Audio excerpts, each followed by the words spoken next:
Hello, everybody. Ta-da. It's me and Serge once again here to bring you the hard facts AF.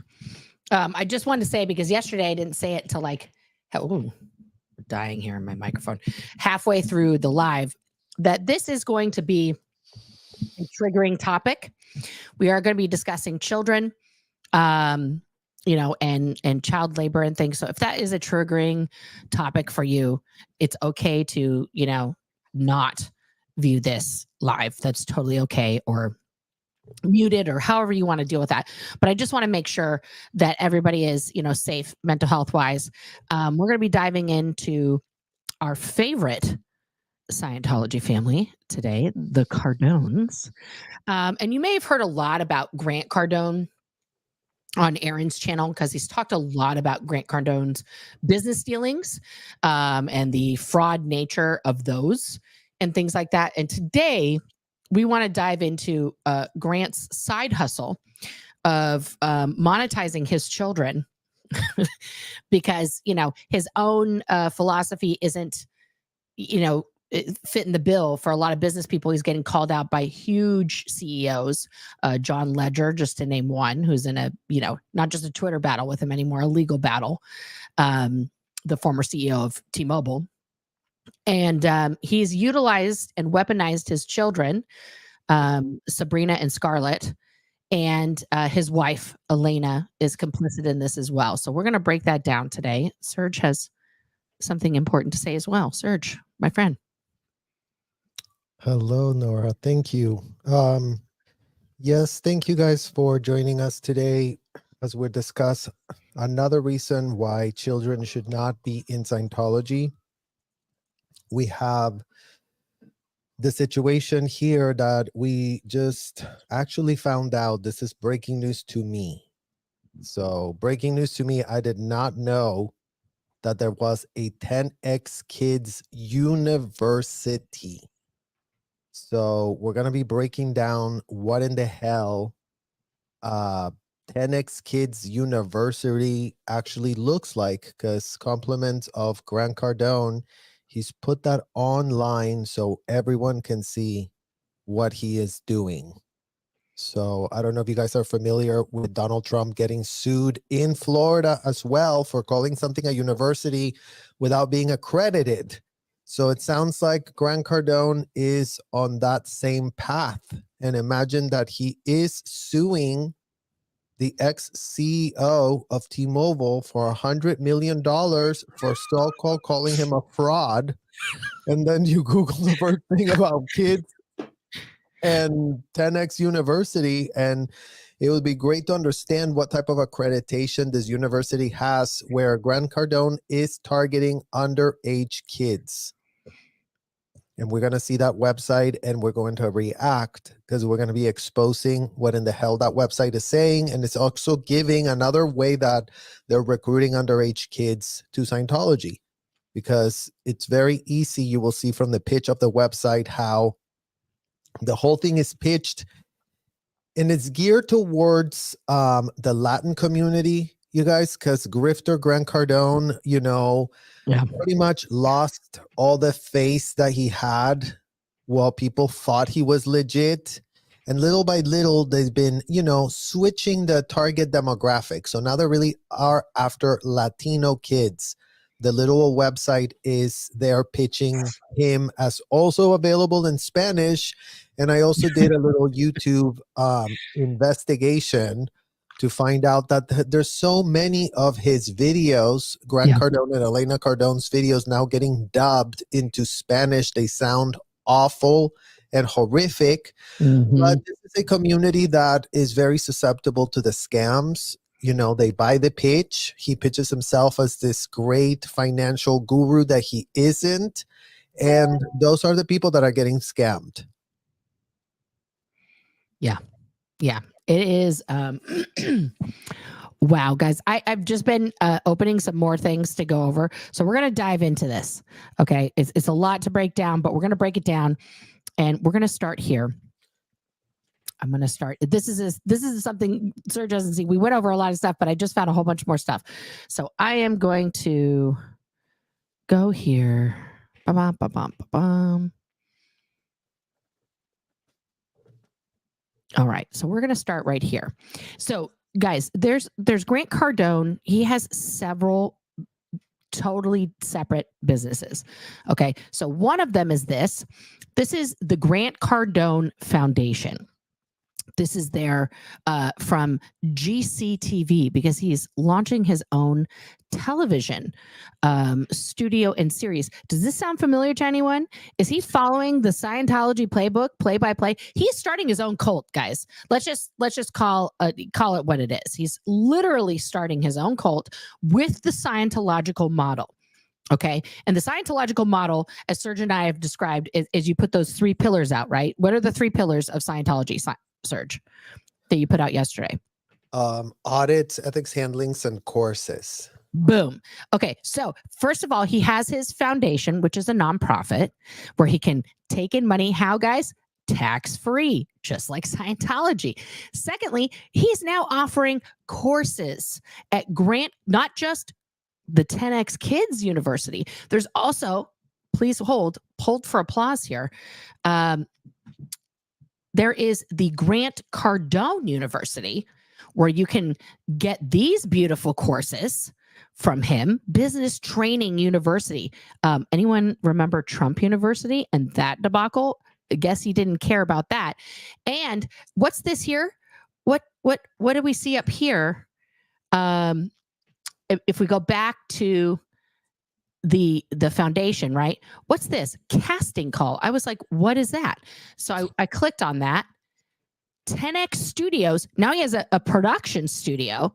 This is so many like different LLCs and stuff, guys, where you can sign up to be in their new TV series, The Millennial Investor. It's going to be his own reality show. Does anybody remember The Apprentice? Does anybody remember The Apprentice that Trump did? And then also Real Estate King. Real Estate King. Apply for casting so you can go and be on this reality show with the newest con artist of all time, who's just, now I will give Grant Cardone credit for one thing. He does know how to 2024. He understands social media. He understands hustle in a way that Scientos as an organization don't understand. So then we go from here. And you have the Grant Cardone University here, where you have all these courses and blah, blah, blah. And now, what is this? It's the 10X Kids University. Look at this Spanish version available. Serge, look at this little flag. Look at it.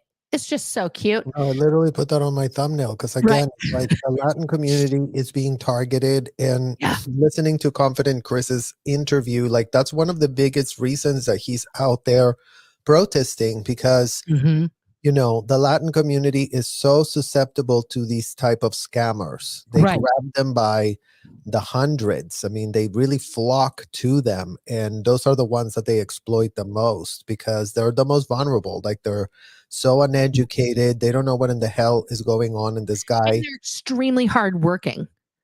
They will work and work. I mean, most people that I knew that came here from Latin America countries when I was growing up, and they were living very modestly, and the parents especially were working 2-3 jobs and sending most of that back to the rest of their families in the countries from whence they came, because it's like, that's just the work ethic of everyone I've ever met from Latin America, from any portion of it. It's just like, we're working sun up to sundown and maybe a little bit past that every day, And if anyone has listened to Grant Cardone, I mean, we have done it ourselves with a vomit bag next to us, because he's, again, just like such an example of the Scientology pitcher. They just pitch all these lies, and they purport to be all valid and whatever, but it's like, it's always the same thing. Like, now it's so easy to spot the amount of lies that are being spewed by him. And again, this is a guy that, thanks to L1 Harvard, his amazing opinion leader that told him universities are crap.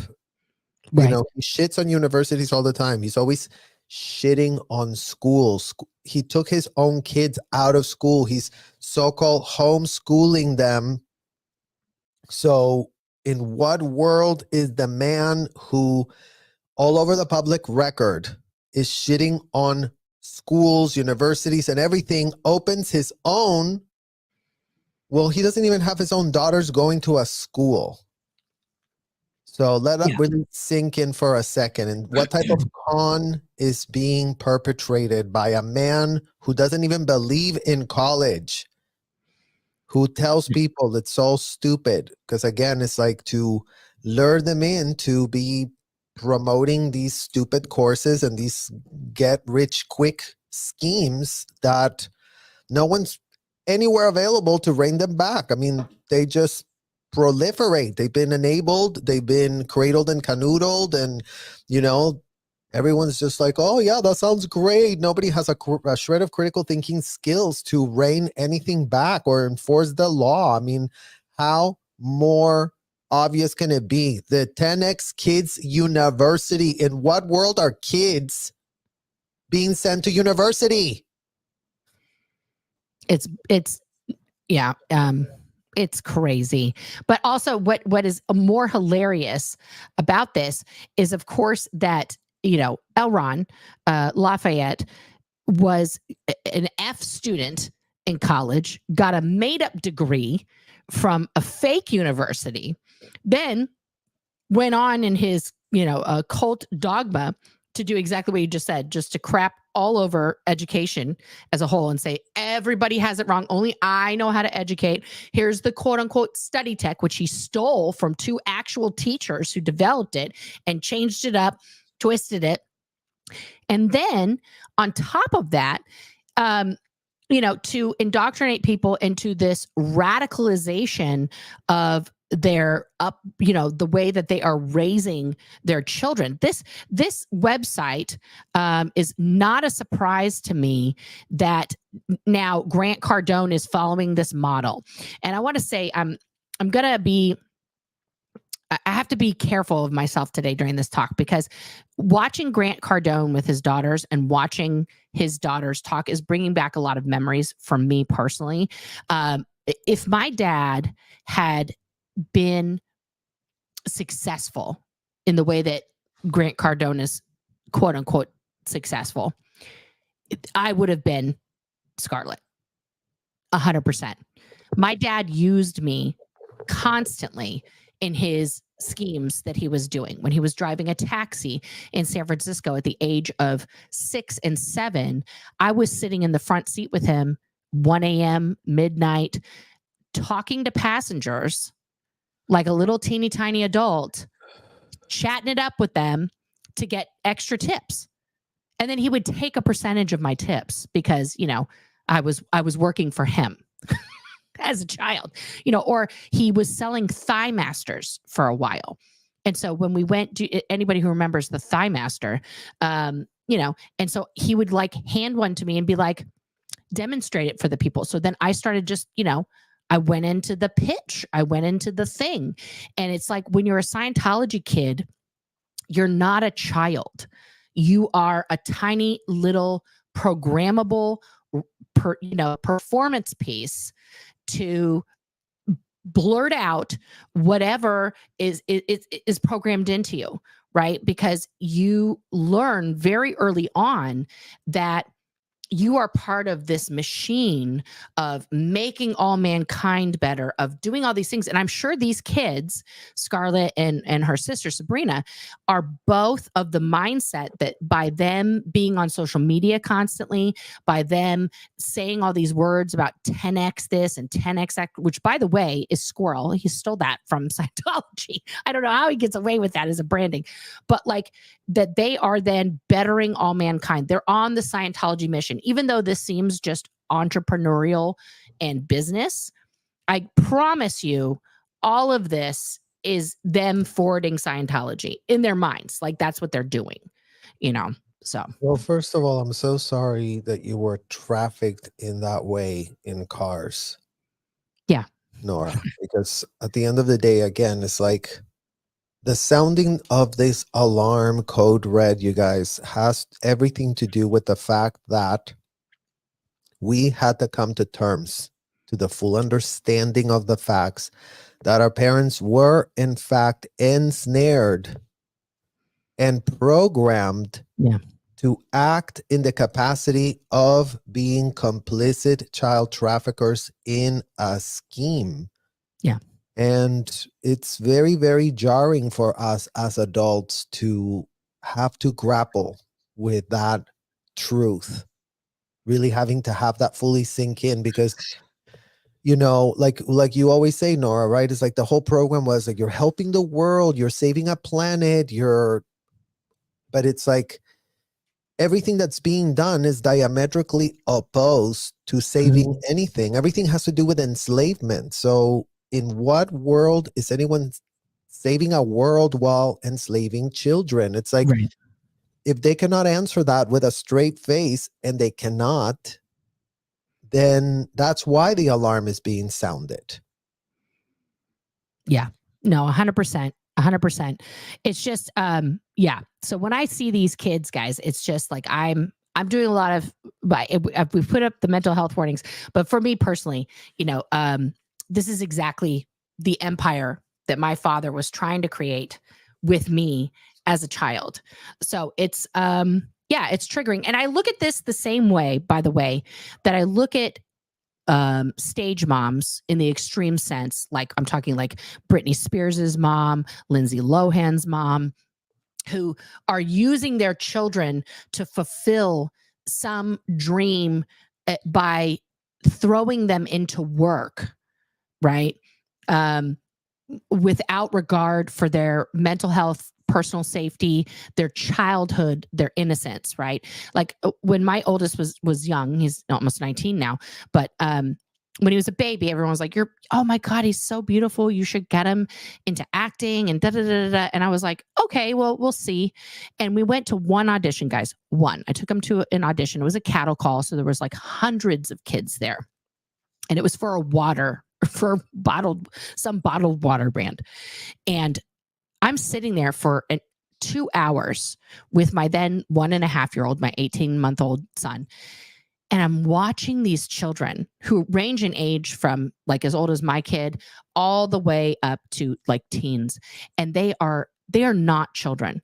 They were primping. They were just like me, like practicing singing, all this stuff. And the parents were all there in their juicy couture, like just looking like crazy. And I'm looking around this room and I was like, this is not the room for me. Now, thankfully, my son was just like, beep, beep, I've got Legos. I'm having fun. Like he was just playing with Legos while we were waiting. He did the audition. And then I asked him on the car ride home, I was like, what did you think of that? And he's like, whatever. And I was like, is that what you want to do? Do you want to go to places like that and like try to be on camera? He's like, not really. And I was like, okay, well, we don't ever have to do that again. And it's like, this is not a choice that these kids willingly made.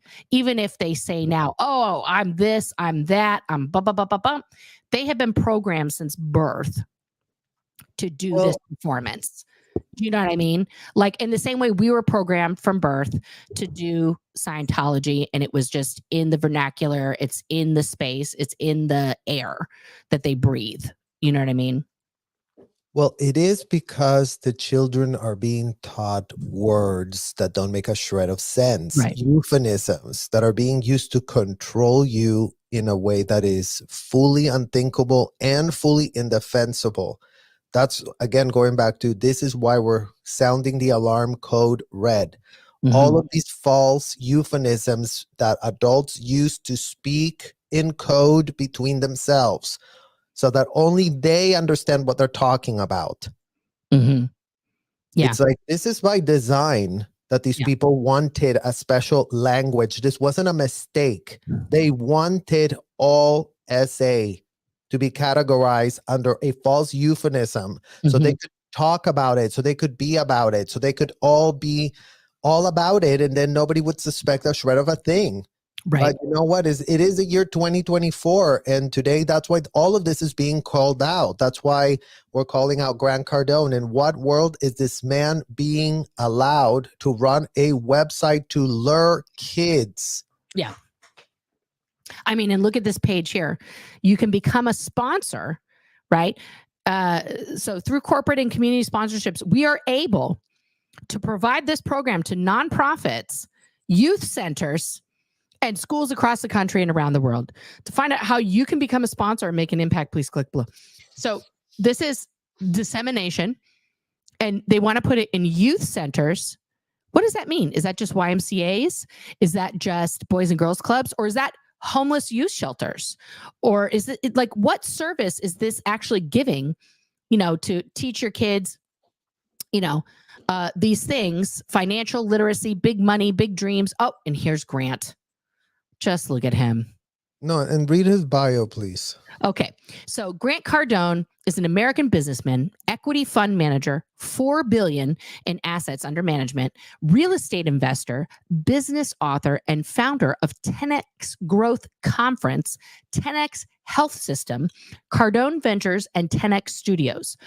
Also, author of 7 best-selling business books, creator of Cardone University online education, and and the 10X Growth Conferences, the largest business conference in the United States. He's featured on season 2 of Discovery Channel's Undercover Billionaire, where he takes on the challenge of building $1 million business in 90 days. Grant is also a New York Times bestselling author of 8 business books, including the 10X. Wait a minute. It just said he was this is 2 different stats on the books. I'm confused now. 7 best-selling business books, and now it's 8. Like, somebody needed to proofread that. Cardone uses his massive 15 million plus following to give back via the Grant Cardone Foundation, a nonprofit organization dedicated to mentoring underprivileged and troubled youth in financial literacy and entrepreneurship, especially those without a father figure. Bing, bing, bing, bing, bing, bing, bing. Yeah. I mean, hello, FBI. Is anybody there? Right. Is anybody there, FBI? Right. And he's saying, Grant Cardone created the foundation as a result of experiencing the traumatic loss of his father when he was only 10. Growing up without a father figure in his life affected him emotionally, socially, academically. So he has made it his mission to help young adults who may need life and career guidance just as he once did. Isn't he such a good guy? Wow. The fact that he's pitching himself as a father figure to underprivileged kids. Gross. It really says it all. Like, this man is no father figure to nobody. He is following the writings of a convicted felon. Yeah. He has decided that children are adults. And you know what? They're very manageable and malleable. Mm-hmm. So whenever we get told, oh, no, they really did stop targeting kids inside of Scientology, here it is, brought to you by Grant Cardone himself. They are actively recruiting, targeting kids being brought in with this BS pitch of a university of kids. I mean, is anyone in Florida literally have a shred of critical thinking skills in that entire state? How in the hell can no one in Florida rein this man back? Imagine he's targeting kids. Imagine Donald Trump was targeting adults. Yeah. And he's targeting kids, He's targeting kids. 10X University, 10X Kids University en Español. Yeah. I mean, how much more clear can this possibly literally be? I mean, I hope the ex-CEO of T-Mobile actually starts putting some more teeth in his game and, start investigating what in the hell you started. You started calling this man a fraud. They're trafficking kids inside of the hotel that he's a paid member to. Just an FYI, just so that your lawyers can be up to speed. Yeah. Literally, start getting up to speed as to who's at risk inside of those hotels. Who's at risk being brought into 10X Kids University. Yeah. Yeah. And because it's online, right, it can be used in any state or country at this point, right? Literally, but because he's based in Florida, his company, his foundation, all of those things, Florida laws are very specific. especially when it comes to kids and stuff like that. So this is something that should be, as you're correctly saying, Serge, investigated by the FBI, by, I don't know, all of the alphabets of government. I mean, they're telling you right there who they're targeting. Like, yeah. What was it? What was it? Can you read that again? Which one? Who they're targeting for young adults who... Yeah, a nonprofit organization dedicated to mentoring underprivileged and troubled youth in financial literacy and entrepreneurship, especially those without a father figure. So it's very specific. He's not just going after kids. He's going after fatherless kids. So in this country, he's targeting non-whites. Let's be honest. This is it's a racist thing, because it's a total speaking, but he's also doing a dog whistle in that, because a lot of people like to say that brown kids grow up without dads, which is no. You know what? Actually, you know what? There's a lot of in the Latin community, there's a lot of Latin women that are single moms. Right. Also right? in the African American community. He's targeting the moms, because the mom go, oh, my kid doesn't have a father figure. Oh, look, he says he's a billionaire. Here you go. Here's my 14-year-old. Really teach him and start selling him this BS that he's not a child, that he's an adult. And again, it's like they seduce you guys. As a child, as teenagers that we were, it is very seductive for adults to come to you and say, you and I are on the same level playing field. I mean, you guys that are moms out there, you guys that are dads out there, just think about that fact. I mean, 11, 12, 13-year-olds are being told that they're adults. They can speak to adults, like Nora was saying. We were all speaking like adults. That's the language of Scientology. It adulticized the children and infantilized the adults. That's why the code red alarm is on. Yeah. Because again, it's like the grooming is happening. The grooming is happening from your parent to you. They prepared you to be trafficked. In no world could we just end up there with all of that insanity that was normalized. In no world would we have just been acquiesced if we weren't coming from that. Yeah. But going back to the dog whistles, like all of the language was a dog whistle. Oh, you don't want to be here? That means you're out ethics. Oh, you don't like it? That means you have a miswithhold. Oh, you want to be critical of L. Ron Hubbard? Is that you don't understand words. So we were prepped for this. We were, where did you go? Nora, just let me hear you guys. We were prepped for this, and that is what we're sounding the code red alarm on, to understand that no kids are safe in this environment, period, full stop, and it needs to stop today. It doesn't need to stop in 10 years while people figure out whatever in the hell they feel they need to figure out. That's why, we're calling on everyone to start calling out the parents that are doing this. If everybody knew that this was going on in a school, Nora, like they would be going to the parents and saying, no, you're out of your mind. You cannot be doing that to your child. No. And, and then between parents, they should be calling themselves out so that they wake up from what in the F they're doing, and for all of you ex-Scientology parents that are out there, you want to make amends? Start talking to Scientology parents that are on the inside. Start becoming effective at communicating the dangers involved in what kids are being subjected to right now. All the red flags that you flew by when you were there, start writing them down and start messaging that straight to the parents inside. Because you know what? Those kids do need advocates that know what to call out. Because that's why nothing was called out when we were there, because it all looked like this and it all looked like a university, but you know what? It wasn't. And Grant Cardone is the prime example of that problem still existing in this year 2024. The problem is alive and well. Yes. Heather says you're not allowed around mics because you're always dropping them, Serge. This is facts. I mean, guys, sorry, I don't know what I hit. I hit a button and all of a sudden I booted myself from the studio, but I'm back. Okay, so, but that's okay because Serge got it. Yeah, it is so gross.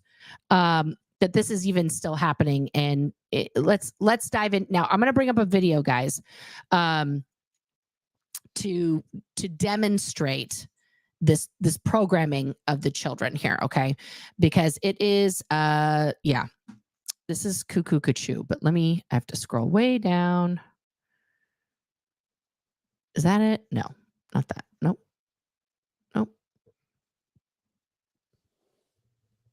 Okay, I got to rewind this, guys, so you can see this video is from 3 years ago.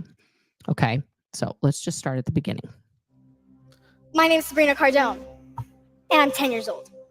No one is better suited than a 10-year-old to talk to you about 10X. And let's face it, I'm the only 10-year-old here.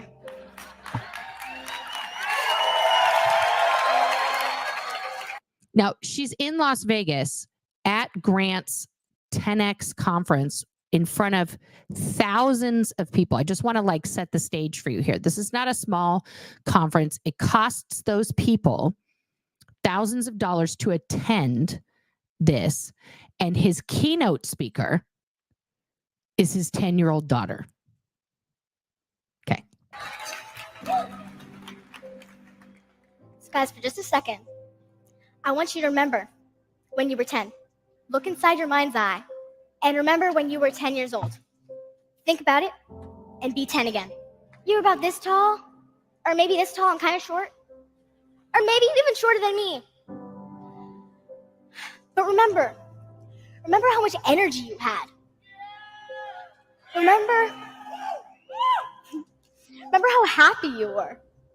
Remember how positive and hopeful you were. You know, like I said before, I'm 10. And look, I'm ready to grow up and not be treated like a little kid. Right there. She's saying the quiet part out loud, guys. She's ready to grow up at 10. She hasn't even hit puberty yet. She's already, I'm grown up. I'm ready to not be treated like a kid anymore. I mean, that's what was ad nauseum told to us, you guys. You're just an adult. Like, that's what Nora says. I mean, and again, that's why we're calling out this Scientology parenting style that is Ruby Frankie on steroids. Yeah. And again, you guys, it wasn't just like Ruby Frankie with some offshoot therapist. I mean, imagine Ruby Frankie is one. All the Scientology parents expose their kids to audits. All of them are comfortable having their kids locked up with randoms inside of a hotel. Mind you, they're not pitching the randoms inside of a hotel as randoms. They're calling them, oh, those are the Sea Org members. Those are the highly vetted people. Well, you know what? They weren't that highly vetted. Scientology parents, for any of you idiotic parents that really thought that Debbie Cook, that Dave Pettit was really vetting people, guess what? They would find out if they were a felon, and then they would just, clean it up. And then they would just put him right next to children because it didn't matter. So imagine being a Scientology parent, full knowing. And again, for all of those who are public and didn't know, now you know. Not knowing is not an excuse. You were giving money to this organization. You were funding it. You were a recipient of the disgusting trafficking of kids at an industrial size scale. That's why it doesn't matter if you're Grant Cardone. It doesn't matter if you're Mike Rinder. It doesn't matter if you're Pedro Gil. It doesn't matter. All Scientology parents did it, know about it, haven't repudiated it, haven't thought about it, haven't had a second thought, because they do it with this level of confidence, showing their 10-year-old to say what she's saying to an auditorium. Going back to your point, Nora, about how this is just Scientology, 2.0, by Grant Cardone default. Yeah. All these people paying membership and high things to be elected, to be allowed to be close to the stage and have an award and have a thing, so that, again, it's the same model of exploitation. And in what world is this still just being allowed to be a business model without anyone reining anything back? Yeah, no. And this is, as you'll see as the speech goes on here, this is the same type of wording, body language, beingness, that's the Scientology word, like how she's presenting herself, her stage presence, guys, that you would see if and when Serge and I were children, doing courses in Scientology, learning to do confessionals on adults, being in that environment with adults, for her is normalized that she is this huge being, even though she's talking about nothing. She's literally said nothing. I'm 10. I want to be an adult. Remember when you were 10? I'm not you. I wasn't a lazy shit. I'm out here making money. Like, this is not somebody who's doing this for a truly altruistic reason. Like, let's just throw a teen out there that's been doing advocacy work for the world. Greta Thunberg. Like, she went and decided to protest for the climate because she was like, we're all going to die, guys. And that's all she's basically saying is like, hey, we need to change our thing. This girl is being used by her parents to promote their money-making, multi-level marketing scam that is, as you so eloquently put it, Serge, Scientology 2.0. So there's a difference. Like, I have 4 kids. They have a lot of opinions about a lot of things, and I get them to focus those opinions into actions that are kid appropriate, right? And if they somehow became influential because they came up with a great idea and they got invited to speak somewhere, that's a totally different scenario. But also watch, because they keep doing the cuts back to Elena and Grant, how they are looking at her and how they're influencing the younger daughter in like glorifying this moment here. So we'll get back to this. Because, people don't listen to you. They talk about you, not to you. I was in a mall, and someone told my dad I was beautiful. We had an entire conversation that went on for like 5 minutes. I mean, thanks for thinking I'm pretty, but you could have told me. Can you stop it right there? That's his brother. At 10, you're stuck. You're not really a kid, and you're not really an adult, and you're very clearly not a teenager. But seriously, I can't wait to work. I can't wait to really work, to have a job, to have responsibility, to be treated like an adult. Look, I'm happy when I work. Aren't you?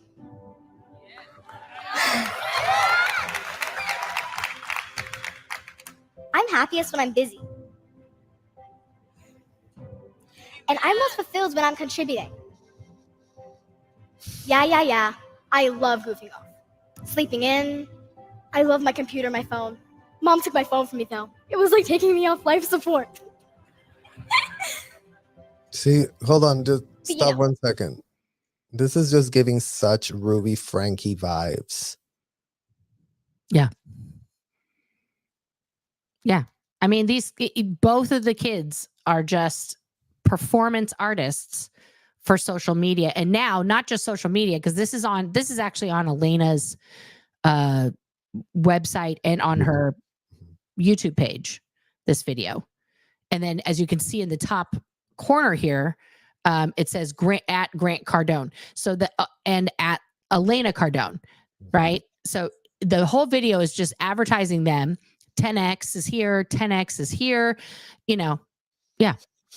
These kids are just being, pimped out. In that conversation in that mall, she was upset that the grown man didn't talk to her about how she was beautiful. Like, why do you tell my father that? You could have just told me. Like, that's so weird. Well, first of all, a rando coming up to you as a young kid, that happened a lot to me, because there's weird predators out there that want to be like, your kid is really pretty, and as a mom or as a parent, your natural reaction should be like, okay, and just like, you can stay over there. That's my inclination when people are like that. It's not to be like, oh my God, would you like to meet her? Would you like to talk to my kid? Like, what? And also for her to be programmed in this so Dianetics way, right? And Tony Ortega actually did a really good article on the anniversary of Dianetics because it is now 74 years old. And in every printing of Dianetics, it includes that beautiful little segment from L. Ron that just tells you exactly who he is. That, you know, a 7-year-old girl who's 3 years younger than this young lady here should never shudder at a kiss from an adult, even a passionate one. 7 years old. 7. First book L. Ron Hubbard wrote, just so that it's very, very clear how the over-sexualizing of children is embedded in the DNA of this disgusting rhetoric that everybody was put on notice. The literal first book he ever wrote, the most publicized, the one that's got the most press, the most PR, the most New York Times bestseller. I mean, imagine being the New York Times, the editorial board, granting that book that bestseller status with quotes to normalize abusing a minor and blaming it on the child. I mean, again, in what world is there anyone out there with zero critical thinking skills that cannot even put that together? Oh, a convicted felon wrote to normalize blaming 7-year-olds for being essayed. New York Times bestseller, New York Times bestseller, New York Times bestseller. And was your point going to be that they just took it out? No. They didn't take it out. But Tony also published that when he made this book, L. Ron, he confided in his friend Forrest Ackerman that the book was going to be useful for men who wanted to run roughshod over unsuspecting women. That means, you know, essay and graping. Okay. In January 13th, 1949 letter, so this is the year before Dianetics came out, Hubbard said he would be sending over a copy to Forrest. Good as my word. However, I shall ship it along just as soon as it is decent. Then you can grape women without their knowing it. Communicate suicide messages to your enemies as they sleep. Sell the Arroyo Seco Parkway to the mayor for cash. Evolve the best way of protecting or destroying communism and other handy household hints. If you go crazy, remember you were warned. Good publishing trick, by the way, is to have the bookseller make the buyer sign a release, releasing the author of all responsibilities if the reader goes nuts. Scanning it to insert a few case histories I'd come across here and there, I got interested again and have not decided whether to destroy the Catholic Church or merely start a new one. And I grow restless when I think of all the charming ladies and young boys who walk around without the slightest taste for life. Ew. Okay, and this is yeah, that was what he said, Serge, before the book came out. There was never a moment that this was meant to help anyone. So when people want to come at us sideways and be like, well, you know, I read Dianetics and it really helped me out and I got saved and no. Full stop, no. Okay, and this is the passage down here. And according to Tony's research, it's in every version of the book, even the newest one. The 7-year-old girl who shudders because a man kisses her is not computing. She is reacting to an engram since at 7, she should see nothing wrong with a kiss, not even a passionate one. There must have been an earlier experience, possibly prenatal, which made men or kissing very bad. Okay. So this young lady that we're watching here in this video has been trained since birth to accept all of the things that happen to her because they're all okay.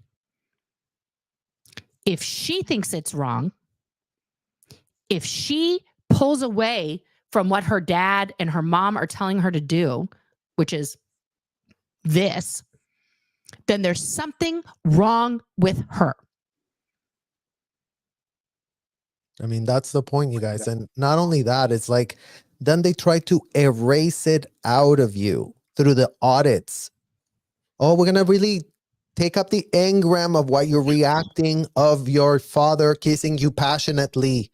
since you should just be taking it all in, and Right. you shouldn't be confused, and you should just be, what is the problem? It's just a 2D flow. Oh, it's just family. Oh, we're all family here. You know, we Right. know each other from a lot of lifetimes, and you know, we're so special. And again, it's like that's how all of this becomes so incestuous and horrific in your own family nuclei.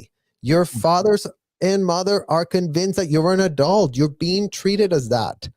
The older the kids that were Scientologists, like they were all treated as full-grown adults. They were used as babysitters for their younger kids. I mean, it's just a thing that gets taken to such an extreme extent that, again, it is a code red alarm. It isn't a religious belief that you can have as a grown man or woman. It's just not. It's just not. It's not something that is optional, because it makes you break laws. And that's why they need to be spoken to like the adults that they are, including Grant and Elena. Like, you're adults. Go and Google literally what Ruby Frankie got convicted of. It's aggravated child abuse. Check out what's categorized as aggravated child abuse. Because in what world is what L. Ron Hubbard pitched, including this disgusting book, his first one, where he told all his adult paid proteges that essaying a 7-year-old is a problem a 7-year-old has. And we have a technology that will get the engram out and will get her computing back to normal. I mean, they completely disassociated us and told us that an engram was going to be erased, and all of a sudden the total essay that took place was supposed to evaporate into a floating needle. I mean, how more stupid can all of these people be? And going back to the protest, Nora, imagine that the LAPD, the idiots at the LAPD, show up to arrest child advocates protesting, interrupting the so-called religious services. So imagine that you have children locked up in that blue building getting interrogated, locked up in that blue building getting ethics handled, locked up in that blue building being put through courses, and you know, the LAPD is very pressed that, God forbid, anything interrupts that disgusting thing that we're calling out. You know, the thing that we needed advocates outside yelling at the hotels. Stop hurting the kids, like somebody else already said in the protest. Go back through all the protests. Where are children being protested in these protests? They're not. They're not being protested. No. Yeah. It's not, as if we didn't even exist. And yet their entire hotel ran because children were recruited, right? Dave Pettit, right? Debbie Cook, y'all ran the biggest and most influential organizations. Without Celebrity Center or flag service organization, the world of Scientology would have been dead, because you would have had no influencers a la Tom Cruise, a la John Travolta, a la Kelly Preston, a la all these people that have been used ad nauseum to normalize the exploitation of, including but not limited to, 10-year-olds that you see right here on the screen. Yeah, absolutely. Absolutely. Well, let's finish this. And I'm sure you do. Doing nothing all day in front of a screen. Yep, I don't have one up here because I don't have my phone anymore, Mom. It doesn't make you feel good just looking at it all day. Like, I mean, unless you're doing something on it. But if you're just looking at it, you know, it's useless. So, do you guys agree? Say 10x if you agree. This year. That's so culty. I'm so sorry. I just had to pause it. Like, that just reminds me of like the hip hip hooray shit at the event. Sorry. Well, and it's like the group therapy, right? It's like, get everyone involved, get everyone with you, and all these cues that we were being taught. I mean, again, this is an actress. We were all made to be these child actors for the adults. We were performing for the adults constantly because that's the state that they want you in. Yeah. Let's agree. Like we just did a few seconds ago. To work more, not less.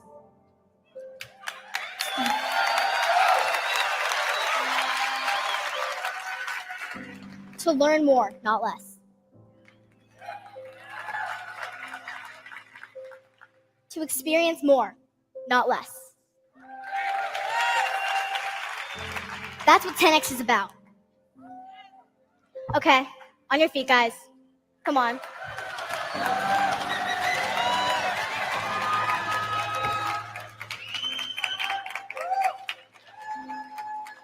So repeat after me. I am going to work more. I'm going to do more. I am going to learn more.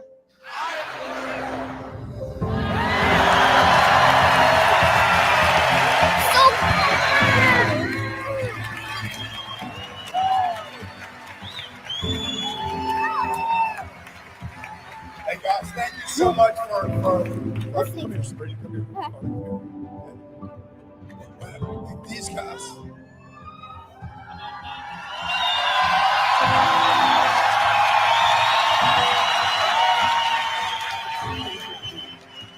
I was 45 years old and I was by myself in my life.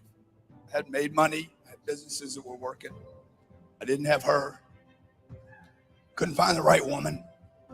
And I didn't have these. And this little girl right here, Sabrina, was born 5 days before my best friend passed, which was my mother. And this was my mom's. Sabrina was born 5 days before my mom passed, and my mom was my best friend. I spent thousands of hours playing blackjack with her here in Vegas. And my mom taught me so much about life. So much she taught me about life, about hard work, do what you say you're going to do, work hard, show up, keep showing up. The amount of pressure that is on this girl to just exist and replace his mother in his life. Like, he doesn't talk about his wife being his best friend, and like, you know, his mom was his best friend, and then this young lady was born 5 days before his best friend in the whole world, his mother, passed. And now look at her, like she's just the re-embodiment of this whatever relationship he had with his mother. That's a lot. Well, they start telling you that she's the reincarnated mother, because again, they tell you that after you die, your thetan floats. But now, because you did hear about Scientology, because you were blessed with the information of Scientology, now you're going to be able to float into the next body. So I have no question that Grant is running, you're my reincarnated mother that just literally died. I mean, that's how that stuff would get pitched inside of there, you guys, because again, it's like this association of we're a thetan, we're not this, we're not a body, your meat body is just a distraction, it's just your trap. Once you learn, you're gonna get out of it. But I mean, that was just such a common practice. Whenever your grandparents would die and then someone else was born, they're like, oh, this is the grandmother right here. And, you know, that kid would grow up being told that they're the grandmother, like the dead grandmother their whole life. Yeah. Oh, no, this is Scientology 101, guys. But that Martha made a good point. In the real world, this is called covert emotional incest. Ew, so, yeah, this is very bad. Very bad. Very bad. She never, ever, not one woman that I brought home, and I brought a lot of them home, 10X. Not one of them did she approve of until Elena. Okay, so these guys, both of them, thank you for letting us, you know, give them the stage and using your time. This experience they have with you, they will never forget in their life. It will catapult their start. They both, just so you know, they both wrote their own scripts, both of them, all their jokes. So not only did Sabrina talk, but Scarlett, who I believe is like 2 or 3 years younger than, you know, her sister, also went up on stage as well. But they don't. Well, after this, we'll just put Scarlett's speech, because Yeah, I'll Scarlet's try speech is just as troublesome as and, hers. I will try and find that right now while we're watching the rest of this. Okay. All right. Now get off the stage because I got somebody to bring up. I love you, buddy.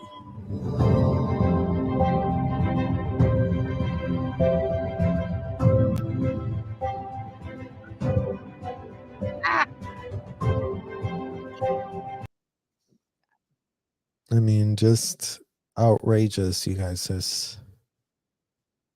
It's everything we've been saying. It's wrong with Scientology. I mean, imagine how many kids get brought up on stage every week. This is not just Elena and Grant having a great, disgusting, twisted idea. This is what Scientology parents have their children do. Oh, really go on stage and tell everyone how wonderful L. Ron Hubbard is because you just completed a course.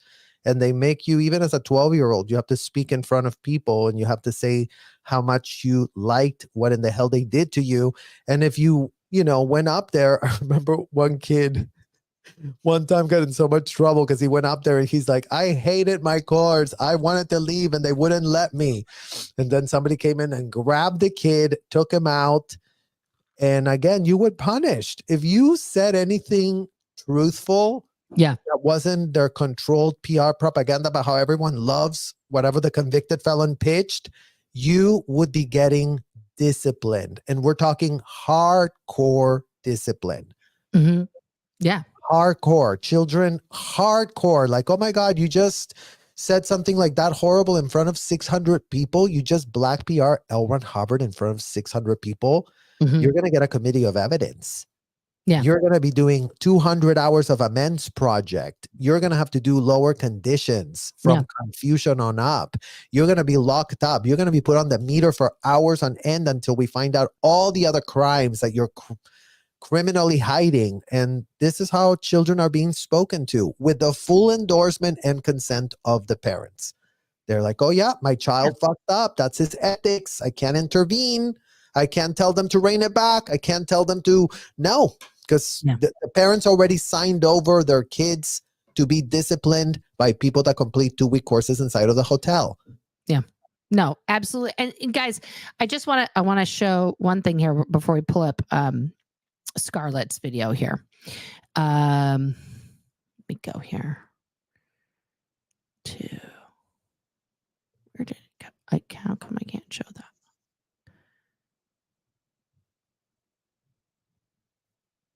Oh, right. It won't let me do it. Hang on one second.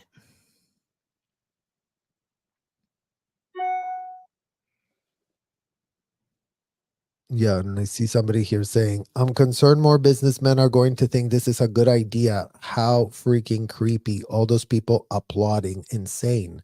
I mean, that's the point, guys. Like, this is all being shown. This is being put up on Facebook as on YouTube as a great accomplishment. This is going viral. Why is a billionaire having to put his kids in this position? If this man is a so-called billionaire, so successful, why is he so pressed to utilize his underage kids in such a capacity? But again, it's like they're trying to pitch him to be perceived as this big family man. Well, breaking news. The family man and this mother donate millions of dollars to children in the Sea Org that are abused because they are donating money to those hotels. Yeah, they're donating money to the child trafficking. I just wanted to share this. So this is me at 5. That's my dad. And why I bring up the comparison to Grant Cardone. This picture was a happy day. This was taken by my then godfather, Paul Elkins, who was a professional photographer.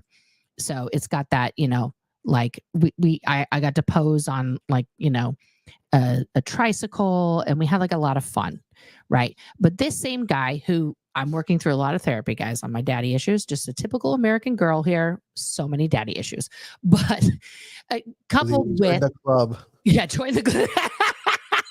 Serge and I, just 2 American girls sorting our daddy issues out together. This man who was charming, funny, fun, well-spoken, could, you know, sell ice to somebody in the middle of, you know, the polar regions. Okay. Like so much like Grant Cardone, but also took that tiny little sweet girl that was me and trained me from an early age to be a personality, to be, you know, always talking to people. Like, since I could talk, my dad taught me to, you know, how to shake a person's hand properly, always look them in the eye, introduce yourself with your full name. Like, I used to answer the phone, guys, at that age, teeny tiny. I was not even 3 feet tall. And I would answer the phone hello, Silva residence. This is Nora speaking. How may I help you? Like, I'm answering my own phone in my house.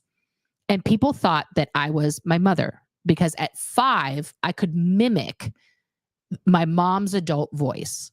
Okay. It was also the 80s. It's a different time period. I spent a lot of time alone learning things, but this is the same man who would take me in his taxi, or when he was being a private investigator, would hand me papers, like legal service papers when you get served, and tell me, oh, you see that guy over there in the park that's playing with his dog? I need you to ask if that's, you know, John Smith.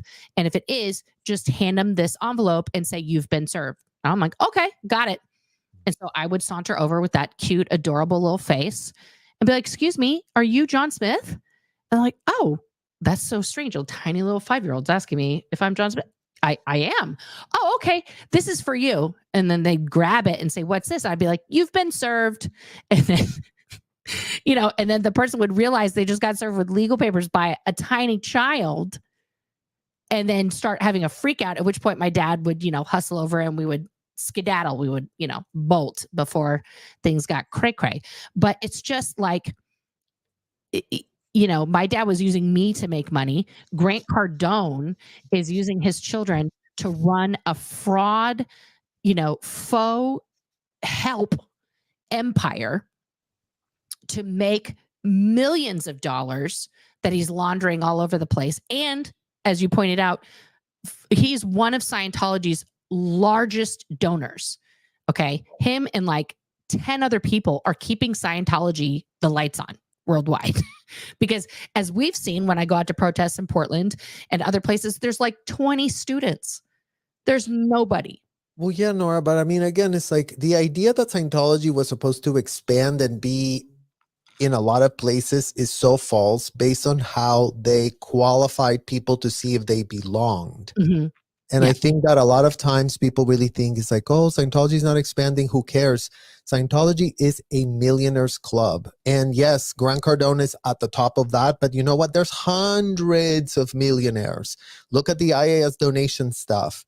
Like, and again, these people are not going to ever run out of so-called money. The whole pyramid scheme is running on appreciation of assets, and laundering money of all the trafficking and all the services that they're having delivered by children. Right. Which is, again, what's being sounded an alarm code red. It's like you just said about how your dad put you to work. Well, imagine Debbie Cook put me to work to make her $100,000 every week.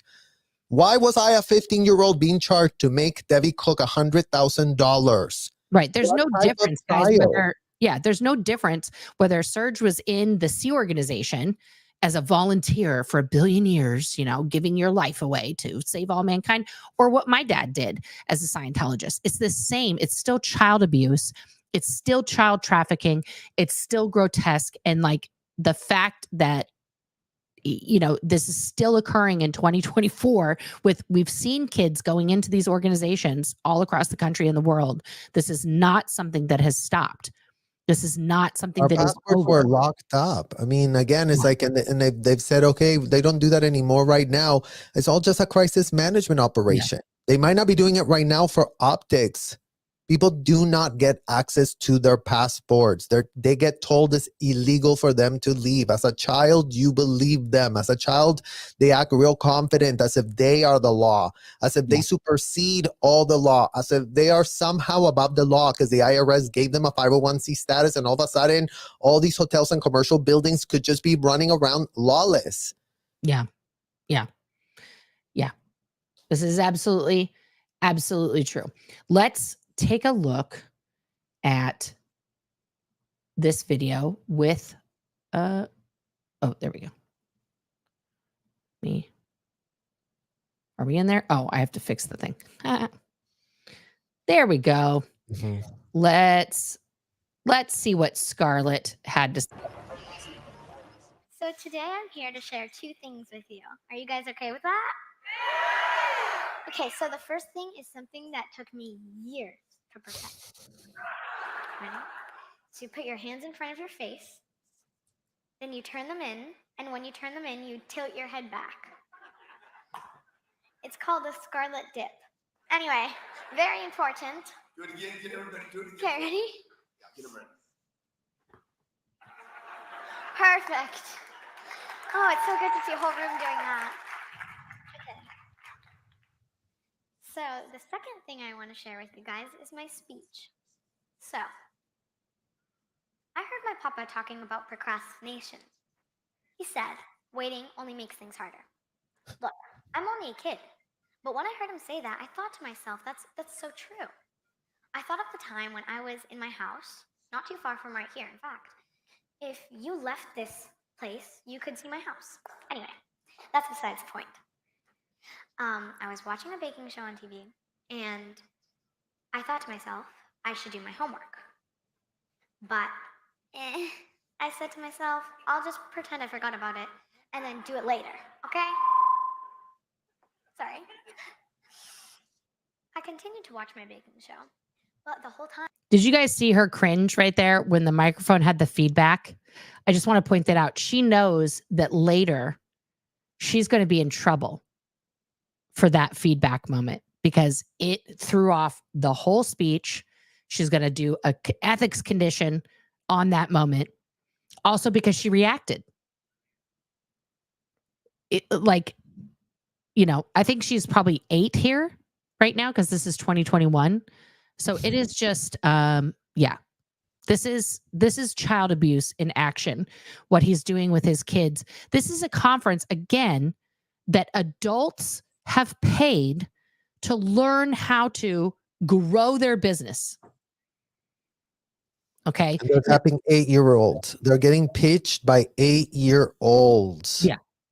So all of you Cardone sycophants that are really all about how your daughters are so talented, why in the hell are you paying for this? Why are you paying for an 8-year-old to give you business advice? Does she have a lemonade stand that is now, in every grocery store across the country? I mean, like, what is it? And the point that I'm making is she's not even saying anything, guys. There's not even a technology here. Why is this young girl dressed up in a taffeta dress on stage to prance around? What is the purpose of that? Other than to be like, here's a kid, look at the pretty kid, and let's get your kids to perform too. Because, P.S., we have this whole side business of 10x your kids because they don't need school. They don't need education. They need to 10x. Look at my kids. Look how perfect they are.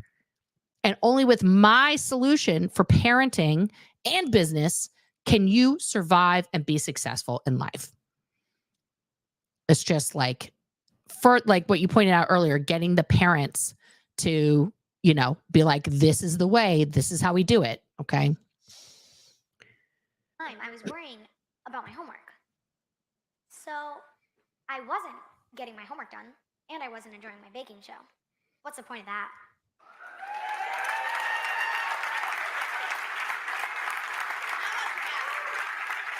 Thank you. Thank you so much.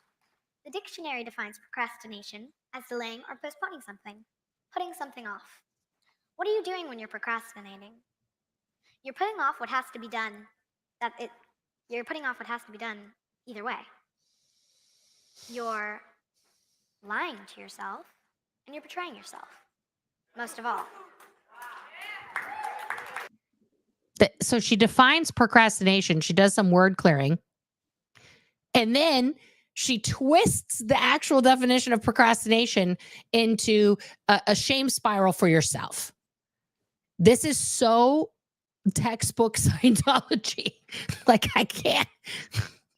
Well, she said betraying yourself is like, Right. you're in a treason condition. That's what they tell Right. you. You're Yeah. procrastinating. You're not doing your job. You're not working. You're not contributing. Down You tone. are, down stat. It's crazy. Thank you. Thank you so much. This is probably edited. Thank you, guys. Yeah. Thank you. Thank you.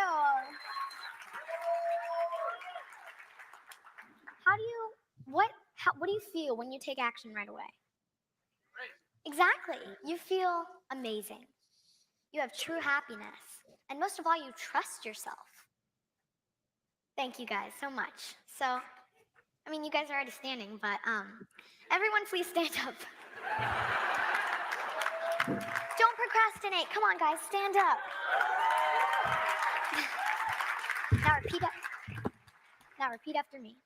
I will not procrastinate.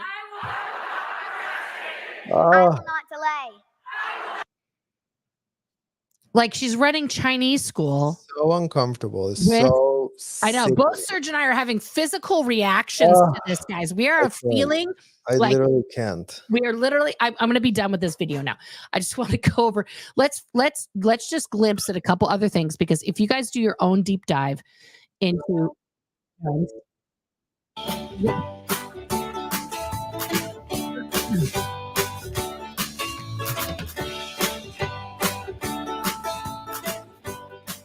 Hello. Hey guys, Look how tiny they are. Look how tiny they are. my name's Sabrina and I can do anything. Welcome back to another 10X Kids. Oh, I almost forgot. Her name is Scarlett, and we have a special guest, my father, which is oddly light. Very light, isn't he? He got shrunk when he was going to visit the giant. Yes. So now he's tiny. Yes. He wanted to be a bird, but he wanted to shrink down to the size of a bird, but the bird wings didn't really get up that well. So let's talk about things. Today's topic is going to be, well, is See, now he's going to start telling them what to say off camera. Now, as a child of the 80s and 90s, I will say my siblings and I had a camcorder. For those of you in the ancient 1900s, kids, we did not have the YouTubes. We had to record ourselves on a device called a camcorder with tapes that you could then enjoy in your home only. Right. And we would do like little plays and stuff. Like, we would write a little play and it was imaginary. It was just like we invented it and we tell jokes, and then, it was ridiculous and that kind of thing. And, we were just kids. Now, what are they supposed to be talking about? Let's see. Thank you, Tori. I want to give a shout out to you. Yeah, we want to give you a shout out to Tori, whatever his last name is, who gave us the question of what does your father teach us? What's the most good thing that he teaches us? And we're gonna answer that today. Yes, and my father. Where is the thing that I can look at? Is it there or is it there? Well, anyways, what have you learned from your father, kids? What have you learned from your father, kids? Well, what I've learned is how to how to speak in front of 9,000 people at the age of 5 and 6 with.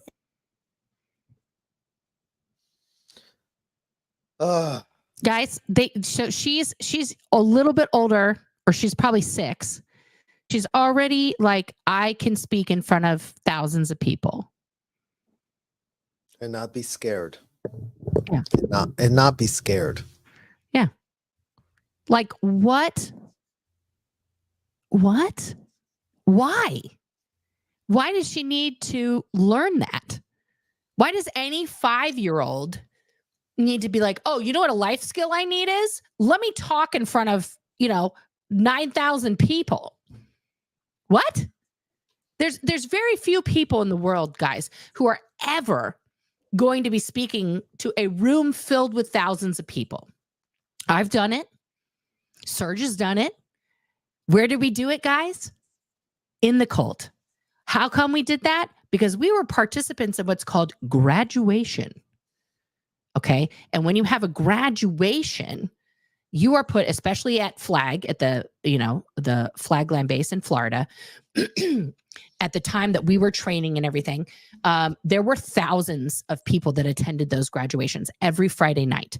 And if you were chosen to give a speech about whatever thing you just finished, it had to be perfect.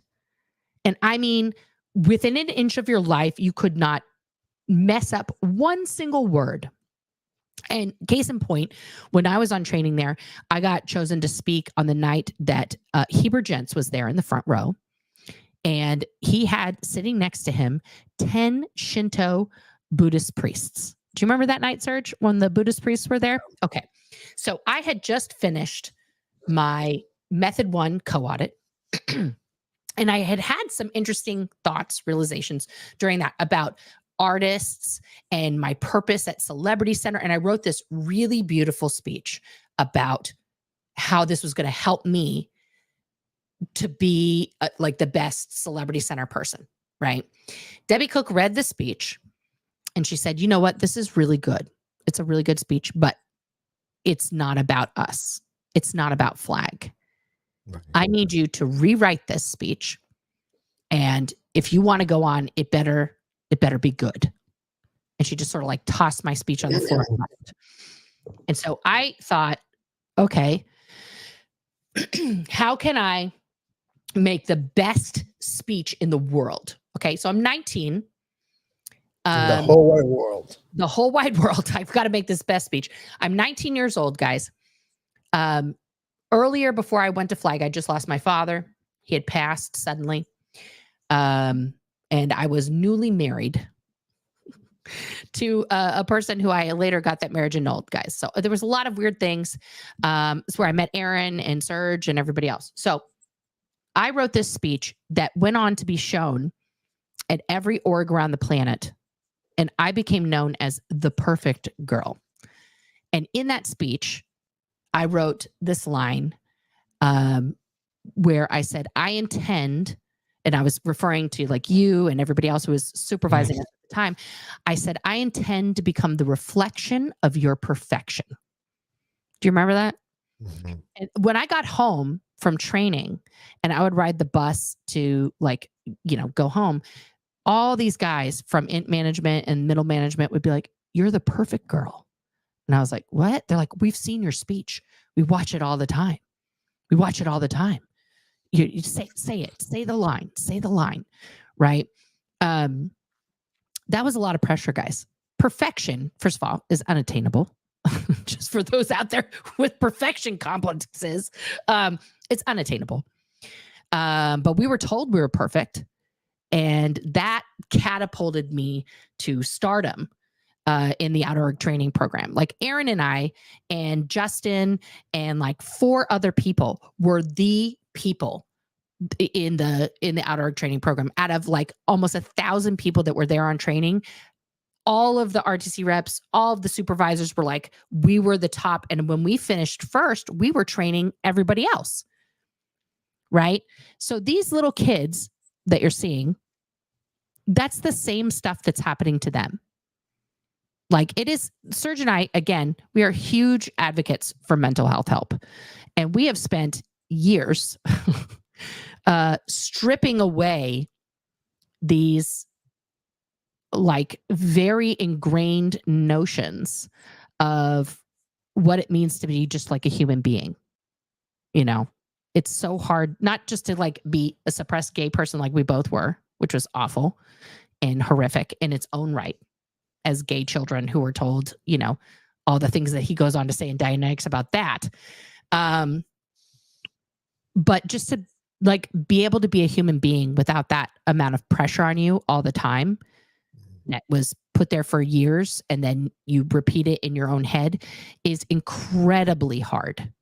It's incredibly hard. And I cannot emphasize this enough. You cannot do it alone. This is not a solo activity. You have to find friends, obviously. Serge and I talk about this a lot. But you have to find a therapist, mindfulness, yoga, all of the things to repair yourself. These kids, I don't, they're also living in a different world than we did, where they're on the internet now. This is forever. Their child abuse is on display forever. At least we had the, anonymity. Imagine if our shit had been recorded. I mean, actually, guess what? It was. Guess what? Everything was recorded except that, the video cassettes are being, locked up by Debbie Cook and the rest of her cohorts. Yeah. I mean, We were everything recording was in a video different way. recorded. Everything was televised. Everything was streamed. Everything was shown everywhere. Making kids the poster childs to lure more children. We were used to lure more children. We were used to normalize it. Yeah. They told the kids, oh, don't you want to be like Nora? Don't you want to be like Serge? Yeah. Be part of that hotel, sign your billion-year contract. And we couldn't be more disgusted that that's how these people were luring other children into the hotels. And that's why we're here denouncing it all. Disgusted beyond. Yeah. Why is it still happening? Why is there no repudiation? Why is the repudiation of it just completely disproportional to what the danger is? Yeah. I mean, again, it's like, it's not that people don't know. It's not being said because people don't know about it. And that's why we're calling out all Scientology parents, all the people that have left Scientology and are like making it about you being the victim. If you were an adult, full consenting, full grown, turning over kids to this place, paying for abuses to be done to kids, you've got skin in the literal game. So it's not just a Mike Rinder problem.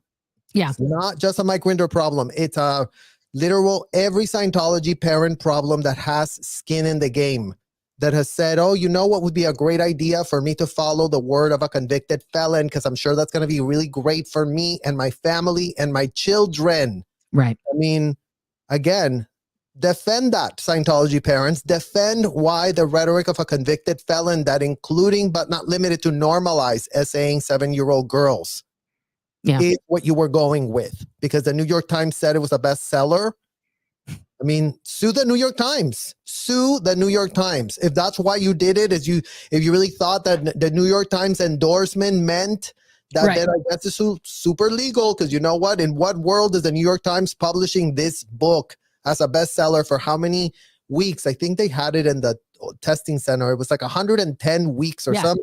It was one of the longest running bestseller of all time until Harry Potter came around, of course. But isn't that weird that they would even talk about that? Oh my God, I can't even. Well, everything's a statistic, Serge. As you know, everything is can be staticized and monetized and manipulated by Scientology. That's the hallmark of it. We were staticized, we were monetized, and what Grant and Elena are doing with their kids is exactly what they were taught. But to your point on the parents, like a lot of people ask, and I get this in emails and stuff all the time, if David Miscavige goes to jail, which he should, he's a criminal, is that going to end Scientology? No. It will not end Scientology if David Miscavige goes to jail. Does that mean he shouldn't be convicted in these lawsuits and found guilty and like have to pay reparations or whatever the civil lawsuits are doing? Absolutely not. That's a separate matter, right? And he should go to jail for his criminal activities. But the problem, as Serge is pointing out here, guys, is that Scientology itself only exists because all the people are participating. And the adults are participating and they're forcing their children into it. So David Miscavige leaving isn't going to end it, just the same way that L. Ron Hubbard dying didn't end Scientology. Well, and going back to that point too, Nora, to add to that is, who brought kids to these hotels and commercial buildings? Not David Miscavige. David Miscavige doesn't have children. So it's the parents who are bringing the kids there. It's the parents who, as a collective, all of them agreed that whatever they were into as full-grown consenting adults that they all are and were, was completely to be done on all kids, willy-nilly, without reining anything back, without making any type of special nothing. There were no guardrails. Right. And I mean, again, it's like, no, it didn't work out well for us. It wasn't good. It was disgusting.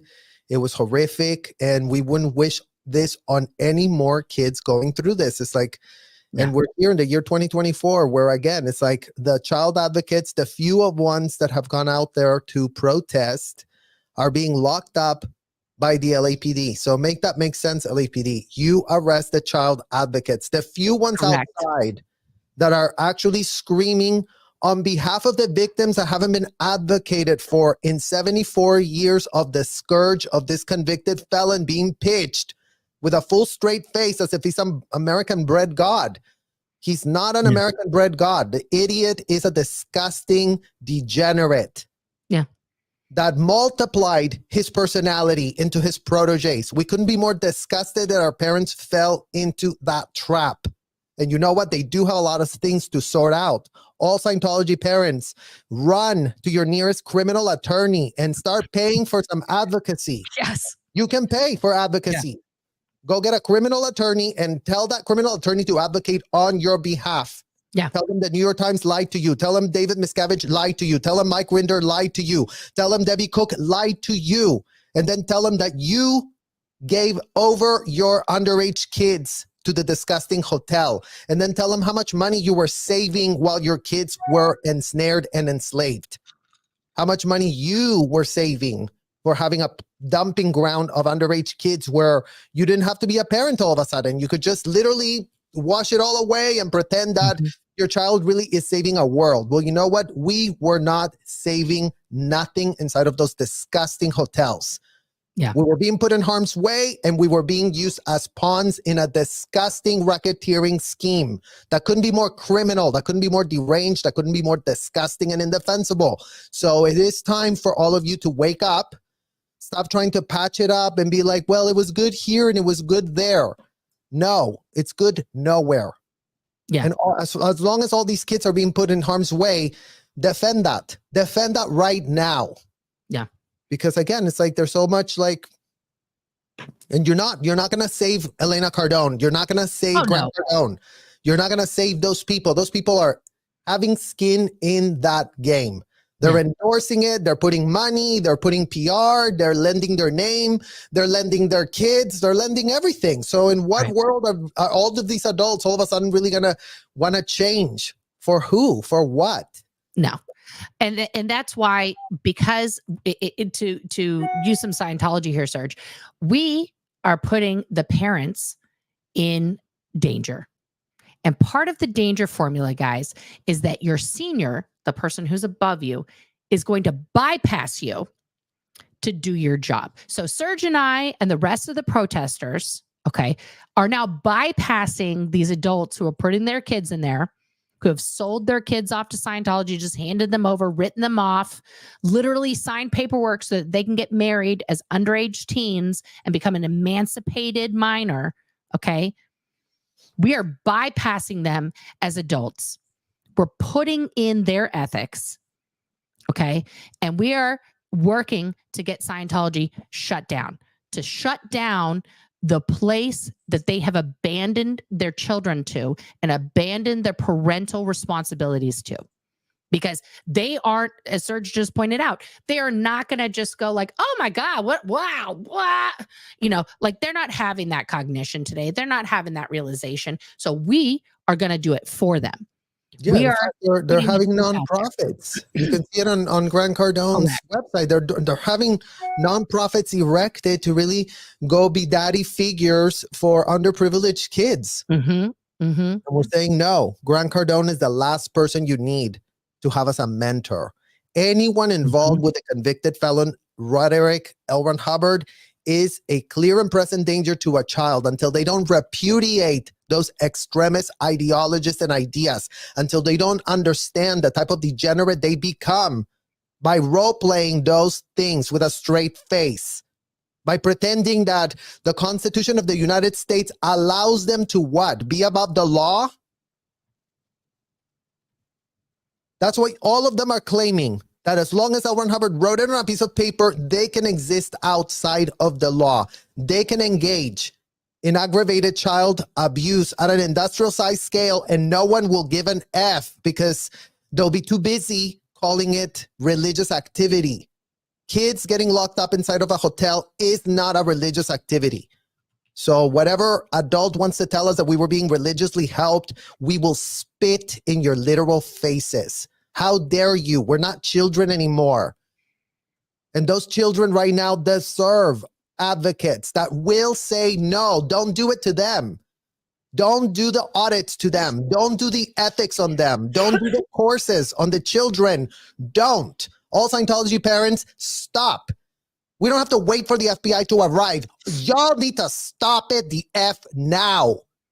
Yeah. Stop being infantile. You're not a child. L. Ron Hubbard was your daddy issue daddy that told you how to do everything. Stop it.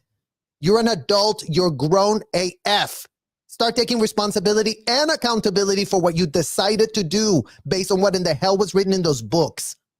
Because that's where the accountability comes. That's how you're a copycat of L. Ron Hubbard. That's why all Scientology parents are in a lot of trouble. That's why you all do need to go get a criminal attorney.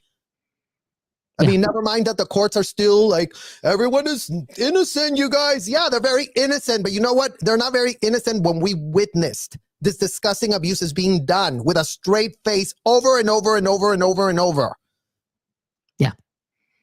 It's gross. And so we have this here. So this is the course at the Grant Cardone store. Okay, that he's hawking here. The 10X Kids University. Oh, it's discounted, guys. 60% off. Instead of $497, it's now $197. Look at that. It's on sale. It's on sale. Buy it this week only, you guys. Buy now. Buy one, get one free. Also, they take Bitcoin, guys, just in case you're in the digital future. Bitcoin. You can launder your money while you pimp out your kids. All right. So your kids will learn about entrepreneurial skills, financial literacy, sales skills, marketing, confidence, public speaking skills, customer experience skills, investing knowledge. Your kids will discover how to unleash their creativity and imagination, control their mindset, get honest with themselves, and take massive action in every area of their life. 10X Kids University is the best investment you can make in your child's life. Okay, guys, this is just like so crazy. Now, it's furthered by the kids. Here is Scarlett's Instagram. This is all public, guys. So this is, it's there. This is Scarlett's Instagram homepage. And she says, I'm a 10X kid, Grant and Elena Cardone's daughter, actress, pageant queen, and currently filming a TV project. Gee, I wonder where that project will be. We Watch Me Grow. That's the TV project. We Watch Me Grow. Followers. And then whose website does she have? GrantCardone.com. She has her daddy's website on there. This is her latest, look at me. I've watched men shrink themselves into a shell of who they could and should be. For the sake of not being too loud or not wanting to embarrass themselves, or my personal favorite, not being too much. Do you know how many times in my life that someone has told me that I was too much? An unfathomable amount of times. And I'm only 12. She's 12, guys. That's her latest post. And then her sister, of course, don't leave out big sis. Now, her sister's 14. Let's look at this profile picture. No, I don't want to look at her story. I want to see the profile picture. This is the profile picture. I can't. 14 years old. She's 14 years old. That's no.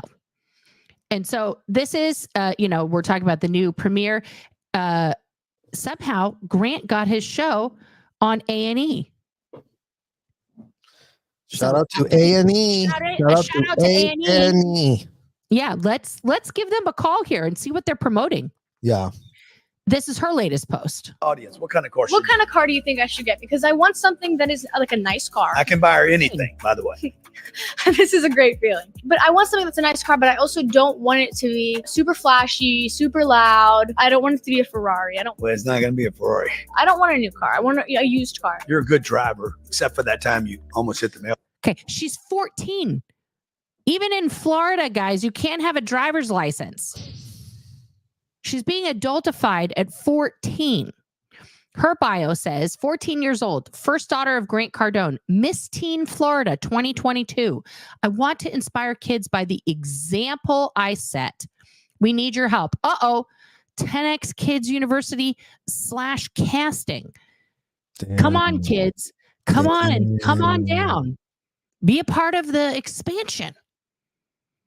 I mean, literally using, and what is that reel about how Grant Cardone survives bad meetings? Click on that one.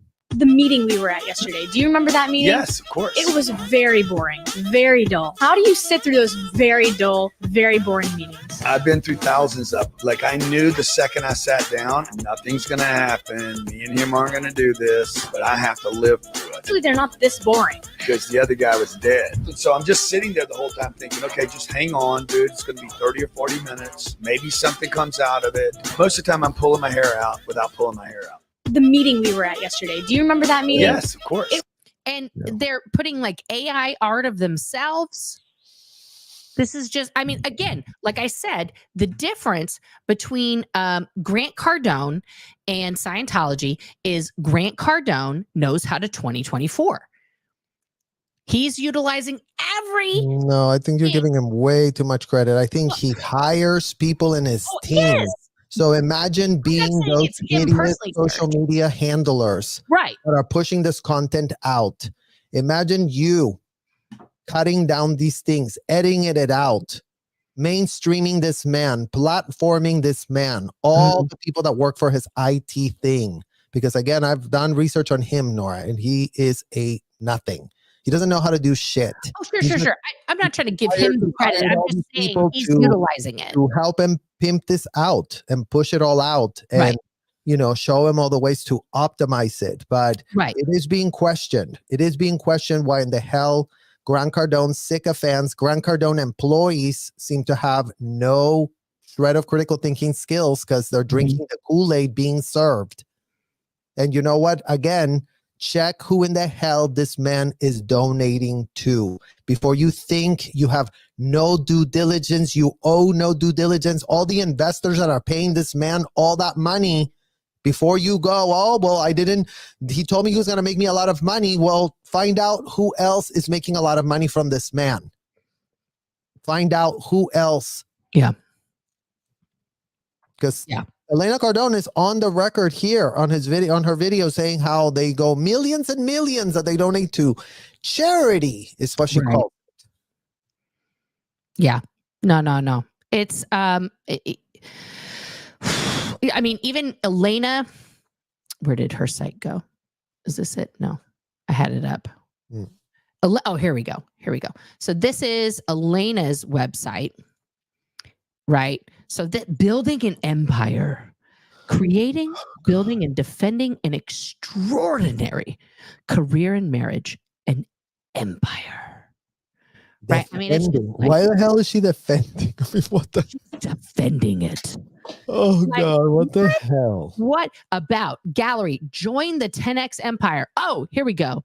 Are you interested in selling your home? I'm looking to buy or rent a condo. Are you interested in joining my organization? Are you an agent or broker? So she's a real estate agent. Look at this she just stole this from Celebrity Center. This is a whole Celebrity Center bullshit here. Like, this is just over market. She's got a podcast. What's her podcast? The Elena Cardone podcast. Take a listen. Interviews with movers and shakers. Insights into the powerful and influential advice on personal and professional matters. Real world issues tackled and a dash of pop culture commentary. From a mother at 14 to real estate powerhouse. I'm sorry. What? Oh, this is. Oh, that's the one that she other lady, Claudine Hibbard Smith. Yeah. Okay. I was like, wait a minute. Did Grant marry Elena when she was 14? What is happening? I almost fell out of my chair. Who does he think he is? James Richardson, the security chief of Celebrity Center, marrying a 14-year-old. Come on now. Now, I'll tell you what, if some adult out there that he's hosting, on this in these, little conferences, came up to him, and he was a billionaire, and was like, hey, I would love to 10x my life with your daughter. I promise you that match would happen. You and I both know it, Serge. Can you actually open Grant Cardone Foundation? Again? Yep. Gotcha. Well, because that's another one of their websites. Yeah, this was the Grant one that I put Cardone up. Foundation Celebrity Cruise. Proceeds go to Grant Cardone Foundations to help educate at-risk kids. Secure your cabin now. Right here. It's a celebrity cruise, guys. Join the movement. Let's teach success to those who think it's out of reach. To provide mentoring and financial literacy education to adolescents in underserved and at-risk populations, especially those without a father figure. Then he goes on to, give you the problem, how we've made a 10x impact. Stats. 10x kids books, 11,000 of them sold. There are 1,200 accounts that were donated. Oh, where are they marketing? Put it up so people can see the website, though. Oh, you guys don't have, I'm sorry. No. I'm sorry. I'm just going over. Okay, so this is the website. This is the Grant Cardone Foundation. Look at him with the hands clasping. This is like right out of the Scientology playbook, guys. Literally. Just speaking, So all gross. these like pictures of him looking off in the distance, like just a leader. And then we have the stats, guys. And where are they making the biggest impact? South Africa. South Africa. 350,782 South Africans reached. With 10x kids. 10x Kids books donated globally 11,000. 800. 10x Kids University users account donated 1,200. Yeah, Overtown Youth Center. So what I'm hearing here, my spidey sense is tingling. Is Grant Cardone recreating L. Ron Hubbard's journey into creating the Sea Org? Guys, don't forget, L. Ron went to Rhodesia, which is now, of course, Zimbabwe, and tried to take over the whole country by himself and insert himself as a dictator. And they were like, sir, this is Wendy's. You need to exit before we, exit you permanently from life. Like, what is happening? So he was kicked out of Rhodesia. And then because of that, came up with the mindset and the very big doctrine. What am I about to say, Serge? An OT, what?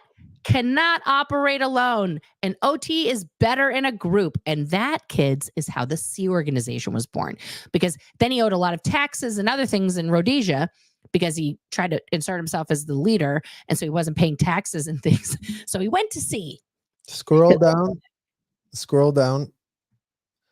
I want to help underprivileged kids. He's even While started his own Grant is salute, certainly guys. passionate about his numerous business interests and helping others succeed, he's equally devoted to providing support and guidance to at-risk youth, which is why he founded the Grant Cardone Foundation. I want to help kids and young adults who need mentoring, direction, and guidance. I know how badly I needed a father figure and how painful it was growing up without a strong role model. I told my mom when I was 16, one day I will be able to help a lot of people. Now I'm delivering on that promise with the Grant Cardone Foundation. If you know a child that needs mentoring, please let us know. If you know a group with similar mission, please reach out to us, as we want to collaborate with other groups to provide energy and resources to kids in needs. I promise you that the money we raise will go to kids and young adults who need it most. Grant Cardone. Oh, well, I guess all of you that were wondering if this was legit or not, as promised by Grant Cardone. Right. So The here's all his money websites at the we bottom. raised.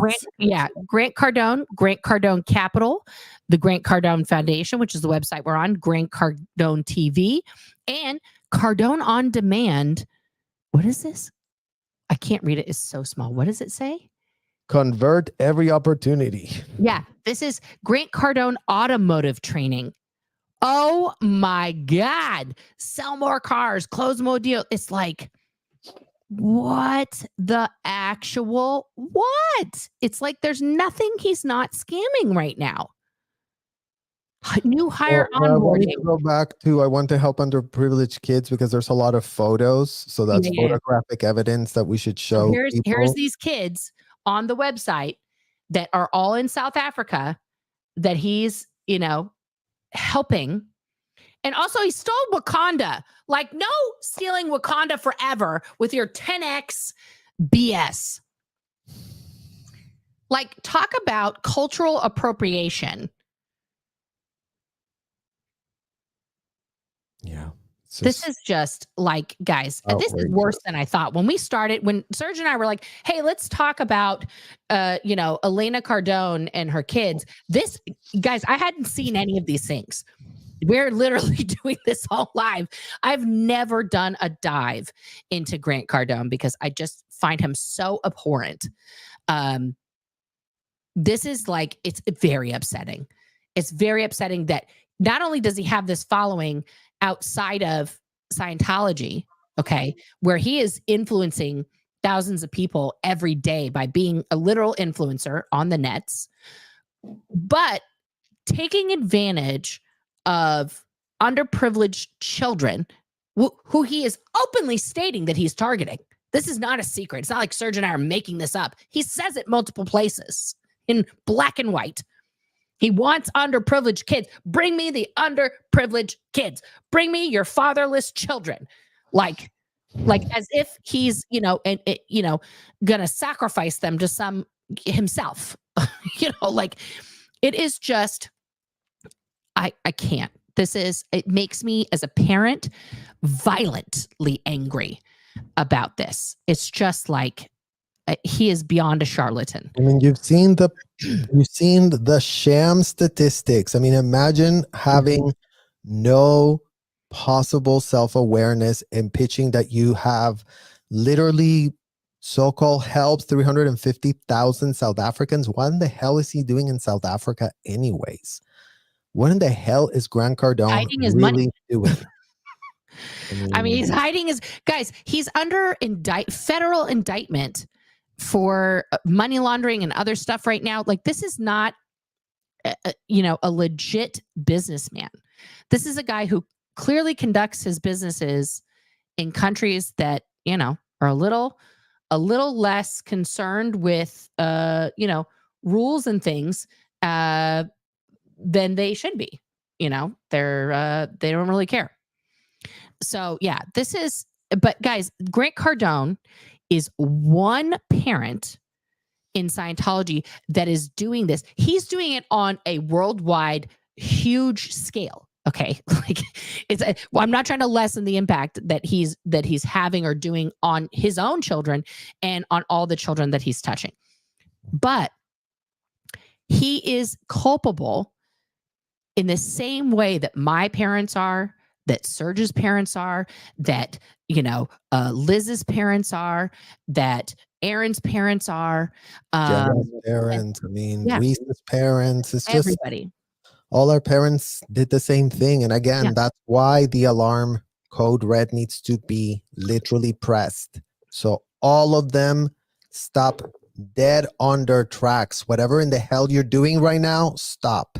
Yeah. Stop and really think what in the hell you're doing, who you're paying money to, what you're really propping up and subsidizing. Because again, it's not that Grant Cardone doesn't know children were there. Laura and I were there when he was there. We know him since we were children. Yeah. So there's no Scientology parent that says, oh, I didn't know, I didn't get told. They all went to the hotels. They all saw the children being made to service them, and they all loved it. They did not like it. You never see a parent Scientology literally, again, going back to all these adults talk about the whole experience in Scientology as if children were not an integral part of it. Yeah. And yes, they're getting called out for that because you know what? They've had 74 years to process their MF trauma. And guess what? They haven't processed it. And guess what? They still just choose to do the wrong thing on a daily basis. They wake up in the morning and they go, I'm going to double down and triple down on L. Ron Hubbard because I'm very confident that's the way to really go, to build an empire, according to Elena Cardone. Yeah, 100%. 100%. It's just what we all have to, when we're out there protesting, okay, because, you and I both do protesting at different times. But when we're all out there protesting, this focus and this speaking to random people walking by who are not Scientologists, but also to the people who are in there, we need to let them know that we are holding them accountable. We're holding them accountable for, their kids who are like us, who are now grown, who they indoctrinated, who they did this to, whose childhoods they stole, and for now their grandkids that are having the same thing done to them. And reminding them. I mean, I'm third generation, and I cannot tell you how hard it is for a child to understand that your grandparents are dangerous. That your grandparents aren't this sweet people that you think they are when you're a child, because you don't understand. You don't have the perceptions to understand the scheming going on and all the horrible things that they're choosing to do with you as a child. You're so naive. You're so gullible. You're so, whatever they tell me, I'm sure it's great. Like, our survival depended on them. And they knew that. They knew that our survival depended on them. They expected that so they could keep us subservient. But you know what? We are not subservient. We are middle-aged adults now, and we couldn't be more disgusted with what has been normalized at an industrial size scale. That's what we're denouncing, every single aspect of the disgusting hotels. There's nothing to salvage. There was no good faith. Where's the good faith? Yeah. Where's there anything being done in good faith? That they're really going to practice this or they're going to practice that. We told you, it's a technology being applied. So they're always doing the same exact thing. They're always effing up the exact same way. They're doing it on a daily basis. And just because they have all this process and grooming through dolls, it doesn't mean that it's a good idea. No. So again, like Nora and I spent our entire formative years training these people. We couldn't be more disgusted with it. Yeah. The fact that we were there, the fact that it was normalized, the fact that everybody saw it, the fact that we were seeing other kids like Nora being there, that made it, oh, well, if Nora's here and that other child is there and that other child is there, it's like, yes, we saw a lot of children around us. We were all surrounded by child Scientologists. And it also worked for us to think that there was something that we were all being specially privy to, but we couldn't be more disgusted with when the hell we were supposed to be being privy to. This technology is disgusting. It's dehumanizing. On kids is unthinkable. It's full, straight up abominations being state sanctioned by the IRS. Let's not forget that people, adults, are being goo-goo-gaga'd by the IRS. Facilitated. Yeah. Their taxes lowered because they're giving money to this disgusting hotel operation.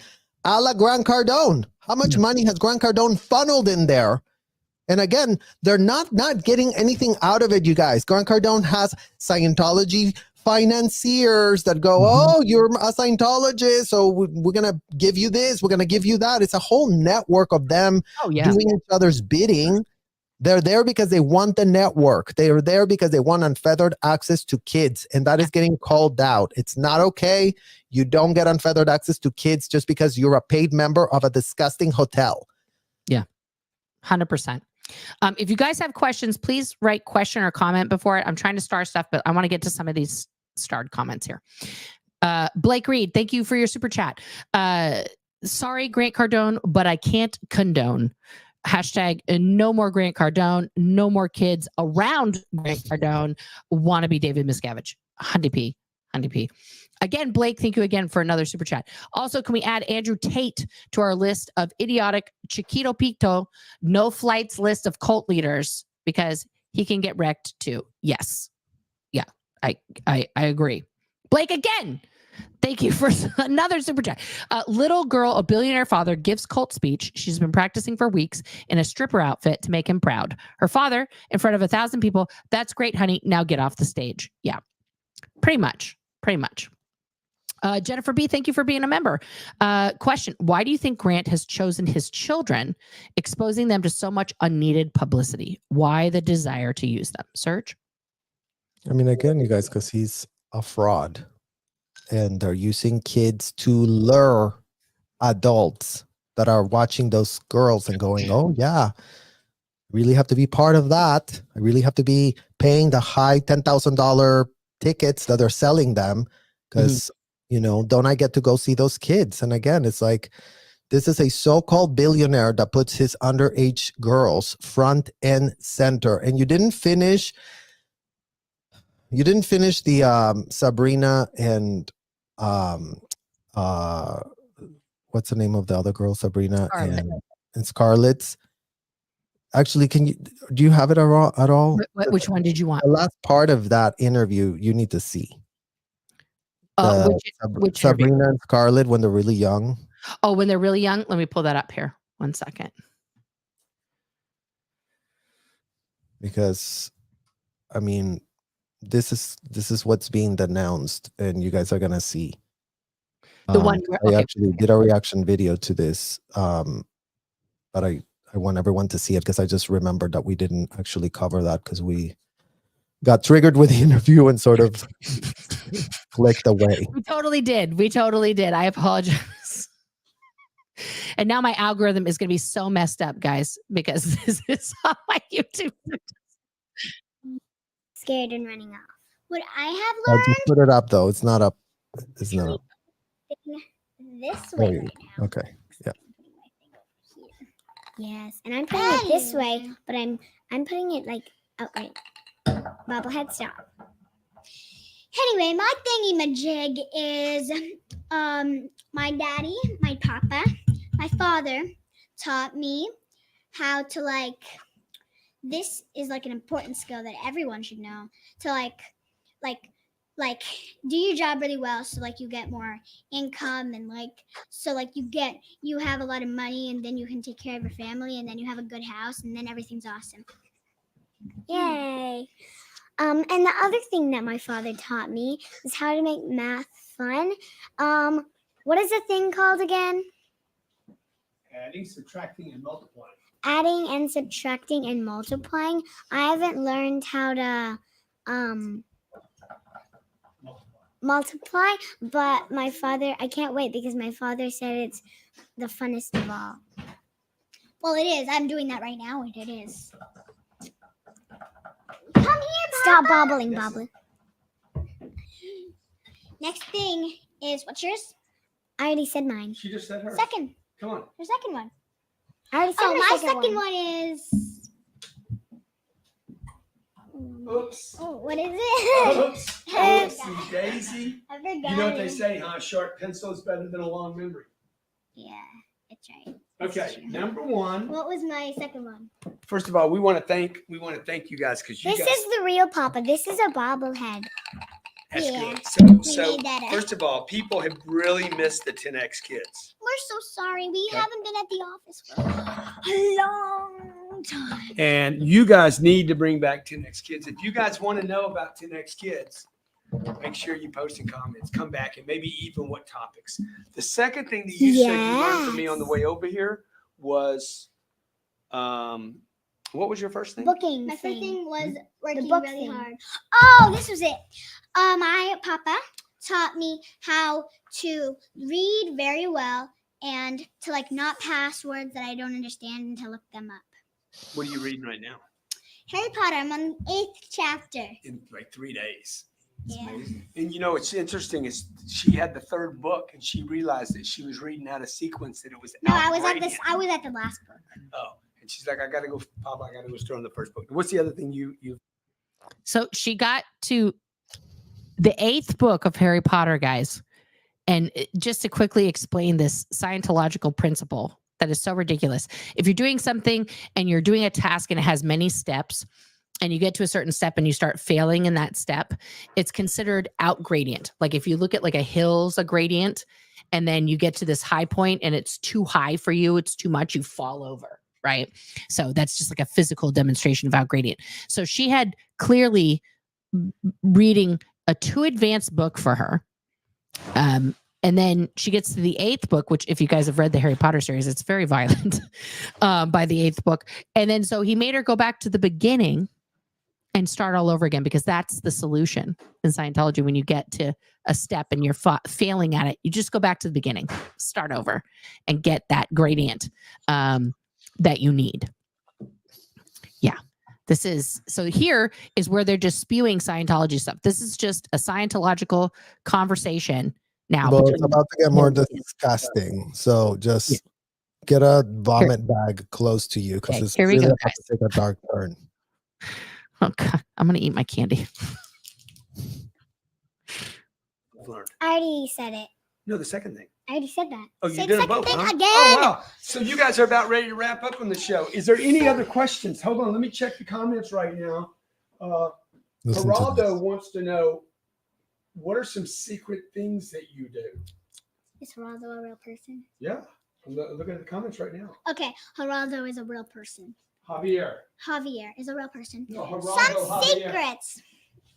Some very secrets that you wanna share a probably don't secret? know. Listen Is to when this. on weekends, when we go to the spa, like the spa day, we go to the steam, let it get really hot. Well, it's not so hot for him, but it's very hot for me.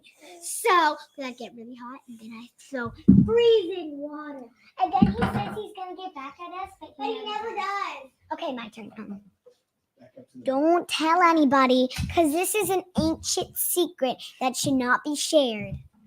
Good storytelling. On the bed, some days, I pretend he's a horse and he bucks me off and then rolls me over. That part isn't my favorite, though. What's the horse's name? Charlie. Charlie. Okay. So any questions you guys have for the audience? Anything you want to do? When do you want to come back? Stop. Tell you. Okay, wait a minute. So he's playing horsey with his kids. That's not unusual. But then he bucks her off and rolls her over. And then when he's on top of her, that part is not her favorite. Why is the father on top of this young girl being put on social media to some random, disgusting Gerardo, whatever the hell that man was, that really wanted to hear the secrets of these underage girls, that Grant Cardone just literally get his own child, blast them, and he comes in and pulls on her hair and does all of these weird, uncomfortable things. In what world is this? Just literally what it is. It's an ancient secret that should never be shared. That's how she characterizes it. I mean, rewind it so you can hear it again, Nora, because literally. That part isn't my favorite, though. He's gonna get back at us, but he never does. Okay, my turn. Don't tell anybody, because this is an ancient secret that should not be shared. Good storytelling. On the bed, some days, I pretend he's a horse and he bucks me off and then rolls me over. That part isn't my favorite, though. And notice how he's laughing. Trying to What's make the less of horse's name? It's Charlie. He's a Charlie horse. You know what a Charlie horse is, right, Serge? Charlie horse? No, Yeah. So an American, it's an American thing. You punch somebody as hard as you can, and it makes that part of their body go like numb and hurt a lot. That's called a Charlie horse. It's a, yeah. So the fact that this horse's name is Charlie is even worse. It made it like 10x worse. 10x. 10x worse. Just look at her going like this. Shh, never talk about this. This is an ancient secret that shouldn't be known. Because yes, even this little girl is screaming for help. This is And she's not getting it. She's not getting any help at all. I have so many feelings. I have to control myself a little bit. You were joking about the barf bag. Yeah. This is Yeah, how is this posted? I mean, it's posted under the title of the thing is 10x Kids Ask Sabrina and Scarlett anything. anything. I mean, imagine even that is already disgusting. Why would you have, if you're a so-called billionaire, why would you be having your daughters? But again, you guys, I mean, this goes to show you how much children are used by the Scientology parents to lure people into their activities. Mm-hmm. Mm-hmm. I mean, again, it highlights how they are that depraved, how they are that level of degenerate. They have no critical thinking skills. Yeah. They become predators. They become monsters. L. Ron Hubbard teaches them how to become that, how to be that with a straight face, how to pitch it as if there's some sort of empowerment in there for the child. And no, again, this was so age inappropriate what they were having us do. We see it all through them. They're being asked for a withhold. So it's very peculiar to me that this question that wasn't even a Scientology question that asked for secrets is answered in this way by this underage girl. Yeah. Because again, it's like, this is the type of stuff that they want to know at the hotel. And believe you me, like, you know, this is what Scientology does to pretend that they do something about it. This would be a string getting pulled after Scarlett just outed her dad doing this. Scientology goes, Grant Cardone, the ethics officer wants to talk to you. Oh yeah, we're going to do a metered ethics interview that the ethics officer wants to really ask you these questions on the meter. Have you ever done something sexually perverted with your underage daughter? Right. Have you ever done anything you wouldn't want the FBI to know about you and your daughter? Is there anything that you have done with your underage daughter that you're keeping secret? Grant Cardone would have answered those questions, required to answer those questions. With what you said, Nora, from A to Z. There's not one detail he can miss about what was inappropriate in his relationship. Now, he's being coddled. He's being cradled and, oh no, in the hotel, whatever you say, it was going to be kept so confidential. It's going to be so religious. You have no idea. So now Grant Cardone is incentivized to share with them what he's been doing, get his ethics in with the technology of L. Ron Hubbard. And then all of a sudden, whatever he did with his underage daughter doesn't count, is not a thing.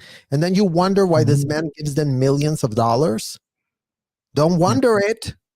Don't wonder it. I mean, if you're an idiot that is an investigator and cannot put a single dot together, let's give you some pointers, like the kids that grew up in Scientology that know how to translate this garbage. We couldn't be more disgusted, but that's how it works. Yeah. And yes, the fact that it is all known is what gives nothing plausible deniability. It's what makes this so depraved and disgusting. Yeah. 100%. 100%. It's just, and this video, guys, is from 2018. So it's 6 years ago, almost to the day, actually, because this was posted on May 2nd, 2018, that video hit the internet. So that video has 23,536 views in the last 6 years. You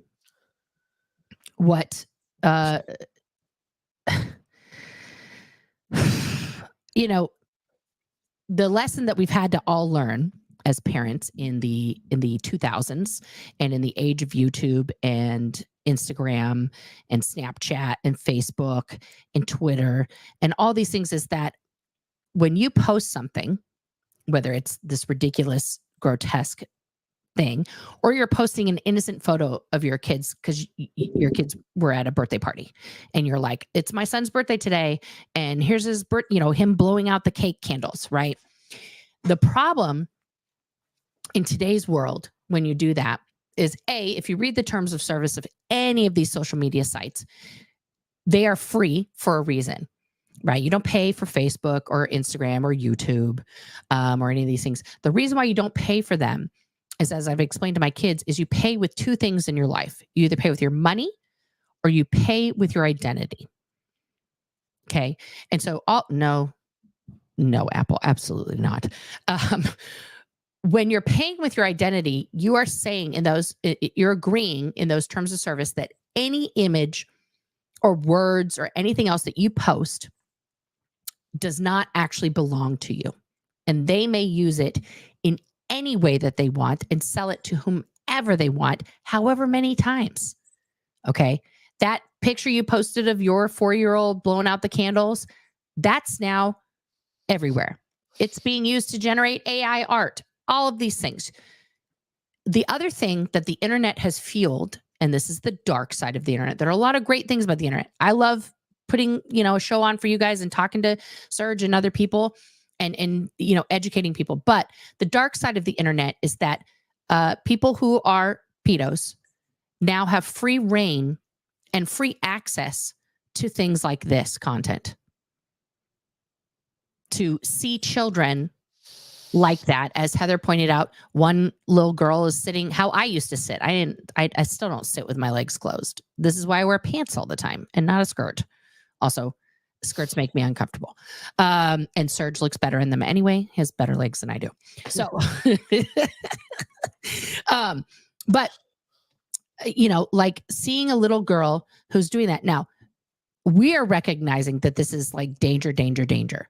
Other people are downloading this content for the exact reason that we are screaming danger.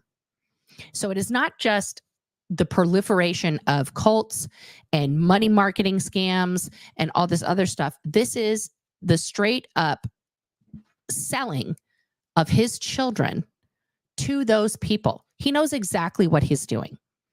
This is not a mistake. This is not oh my God, I had no idea. Like, he knows exactly what he's doing right now with his children. Trying to ensnare the whole family, right? Because it's like, let's ensnare the father and the mother to really invest with us. And then we have these products for kids. And then look, we're just a family. We're just such a successful family. Don't you want to be like us? And no, you shouldn't want to be like them at all. And that's why we are sounding the alarm code red. Yeah. Again, for all those people that are like, oh yeah, but this is good about him and that is good about him. What is good? We've literally laid it out here today, made the case for how the kids are in danger. So how are you supporting this man? Any of you? Yeah, 100%. Let me, it's just, it's grotesque. It's grotesque. Let me get the rest of these starred comments here. From Hal Storm, Grant Cardone doesn't seem to know that the internet is connected. He will go on different internet programs, contradicting himself and letting racist, derogatory, condescending stuff fall out of his mouth. Yeah. Very good point. Yes. Serge is making a good point. You guys are both making good points.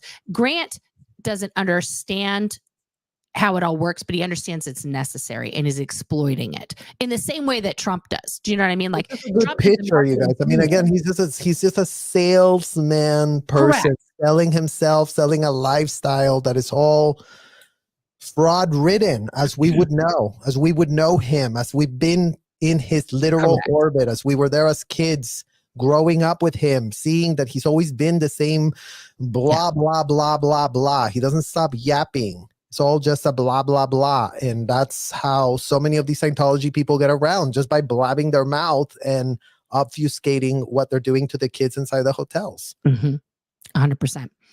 Sue B, thank you for being a member. She wants to know how many of these kids are tricked into joining the cult. Well, they're underprivileged, fatherless kids that he's targeting. So probably a lot of them would be my guess. My guess would be any that show worthwhile. We really need to grab you. Just like Laura and I were hand selected. It's like, oh, you're very smart. You're very adult-like.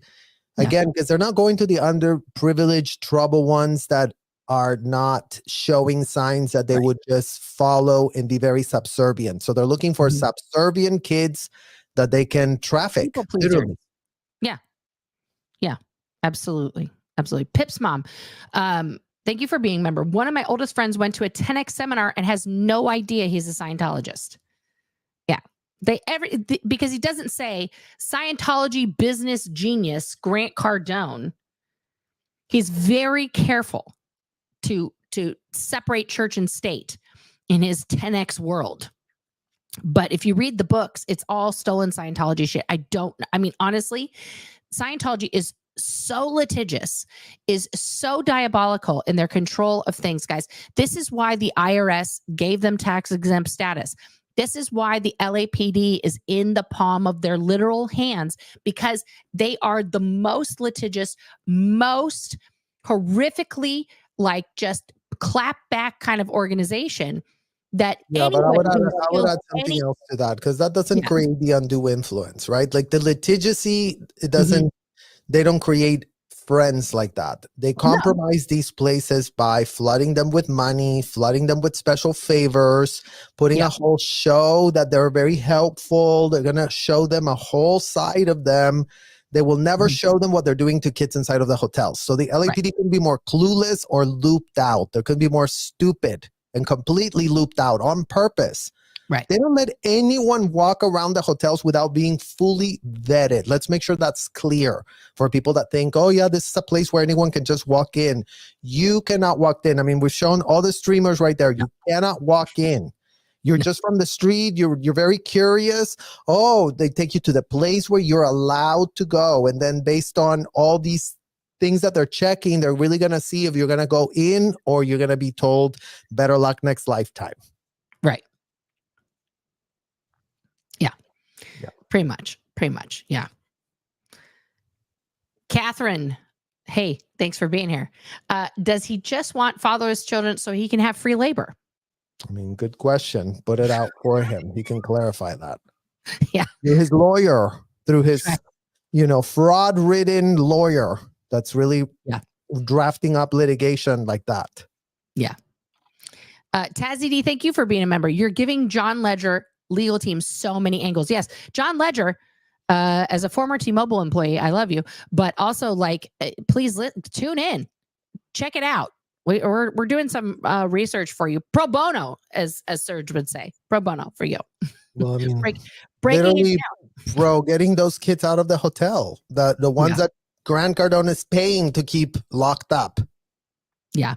And this question, Sue, no, she's not talking about doing the purif with her dad. She literally says she's going to a spa day. So because they are super rich, and I'm put that in air quotes, they have to live the influencer lifestyle. So everything they do is documented. They have to go to these posh, spa places and take their pictures and promote the spa place. So these kids are going on the daddy-daughter dates to the spa, where they're sitting in a steam room with their dad, and who knows who else is in there. Let's be honest, because most kids don't want to sit in a fucking steam room. I certainly didn't at 12 when I did my purif.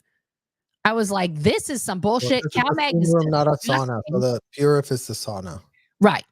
Yeah. So no, it's not. They're not doing that. I'm sure they probably have done it, but that's not what she's talking about.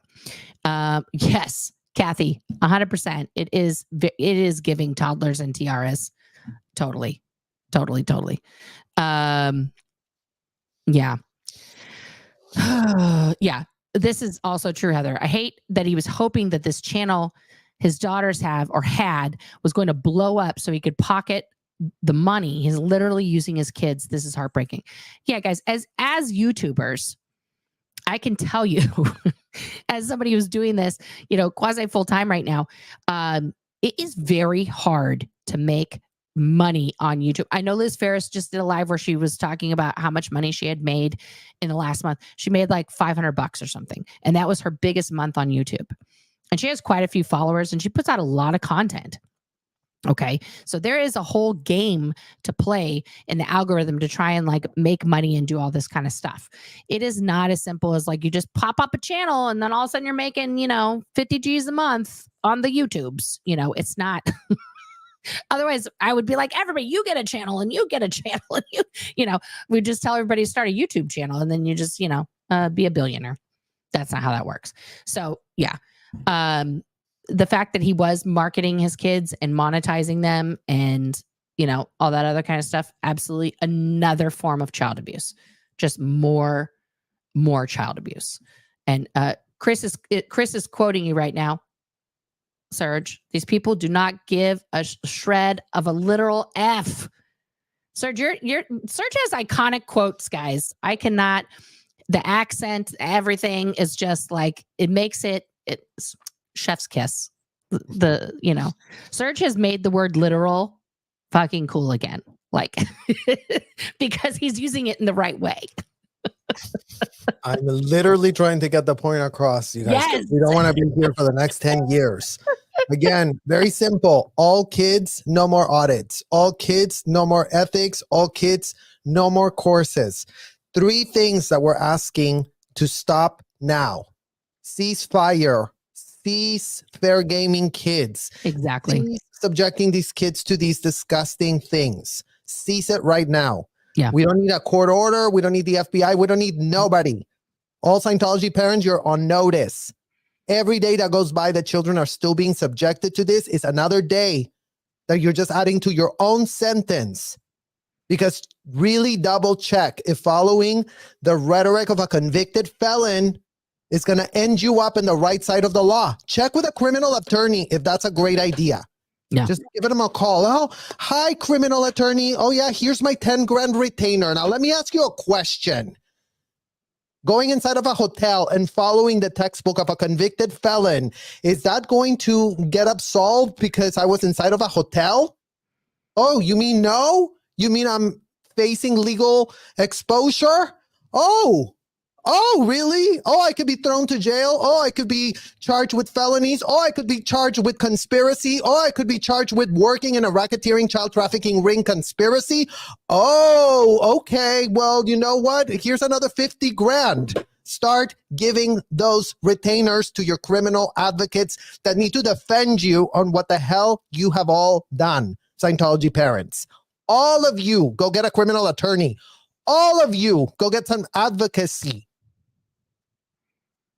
Put the criminal attorneys to work for you to pitch how, oh no, Your Honor, she didn't know anything, but she did video record it. She did transcribe it. She did write a report about it. She did send it to 100 people so that we'll all be notified. So how in the hell did they not know what in the hell these people were doing? It's called doing it with premeditated purposes to violate and break the law. Yeah. So we're all about the law in these hotels. Spree is over. It's over AF. Stop being delusionary. Stop relying on the crooked attorneys that Mike Rinder and his buddies at OSA hired to prop up this disgusting racketeering scheme. Stop it. Stop it immediately. Stop it right now. Go and turn yourselves to the FBI Crimes Against Children Unit. Cooperate. Make it stop. Yeah. For kids. 100%.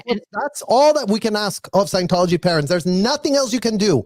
No conversation with us is going to change a shred of a thing. Our childhoods are gone. They're gone. Yeah. There's nothing there to recover. There's nothing there to get back. So the only childhoods that can be rescued are those ensnared as we speak. Correct. Today and every day that goes by, every day that the LAPD arrests all the advocates standing outside, asking questions, calling the vans, child traffickers, transporting everybody around. And again, the adults that are there, they've been talked to very nicely. Oh, come out. We're going to help you. We're going to give you muffins. You know what? They don't give a literal shred of an F. They don't give an F about your muffins. They don't give an F about their goodwill. They're very convinced they're really doing the greatest thing on earth. Well, you know what? Double check if you really are.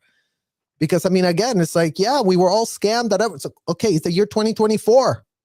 Today, you have to double check.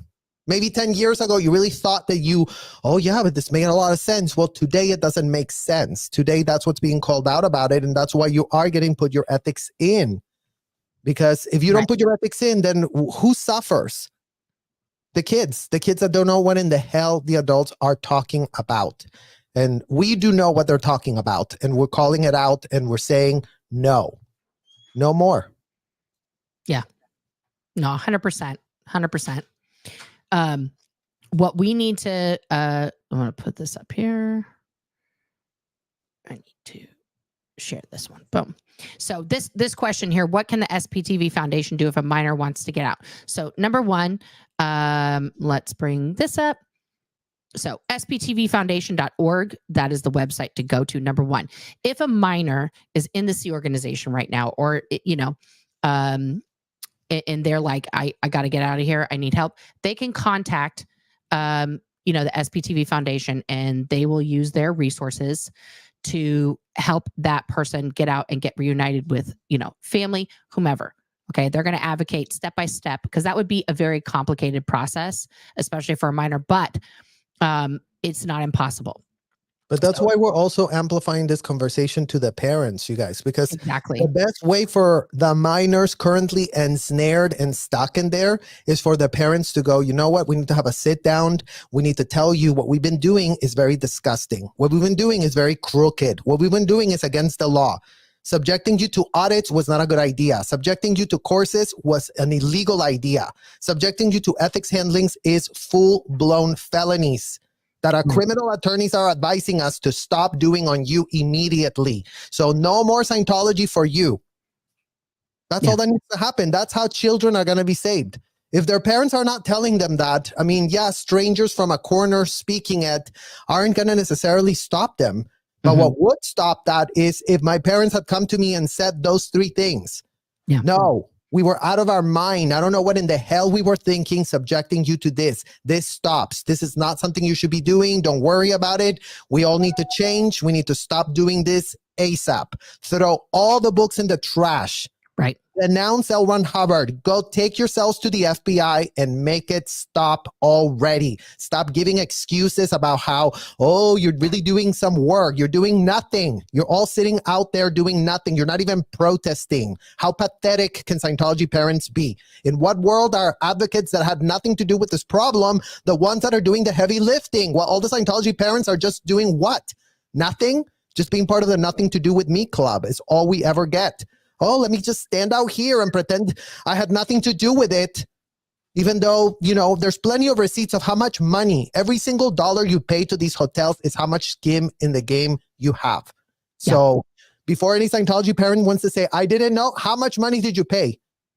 Because with that figure alone, we have a receipt of how much literal exposure you have to have normalized this, how much you personally funded this problem. Right. Yeah. But if you guys want to, volunteer or give your time or do any of those things, you can contact, I'm just going to take that down. You can contact the foundation here. If you want to volunteer to help out when people are leaving and they need many different things, you can contact the volunteer coordinator, or you can give them a call. Okay, but this is the number. Continue amplifying the message, you guys. I mean, like you told us before, like, how can we help? It's like every time you watch a stream, every time you guys keep saying, kids cannot consent, no more kids in Scientology. Every single time that is written and thrown out there is a chance for that to land in the hands of a Scientology parent that is being told kids cannot consent, that will short circuit their idiotic idea that they're being helped. Yes. Because that literally is a statement that should be short-circuiting them if they have any humanity left in them. If they have no humanity and they're a complete degenerate, then it's not going to resonate at all, because they're going to be like, oh no, we're saving a world by doing this disgusting thing on a child. But, there will be some that will go, kids cannot consent. I'm subjecting my child to ethics and audits and this.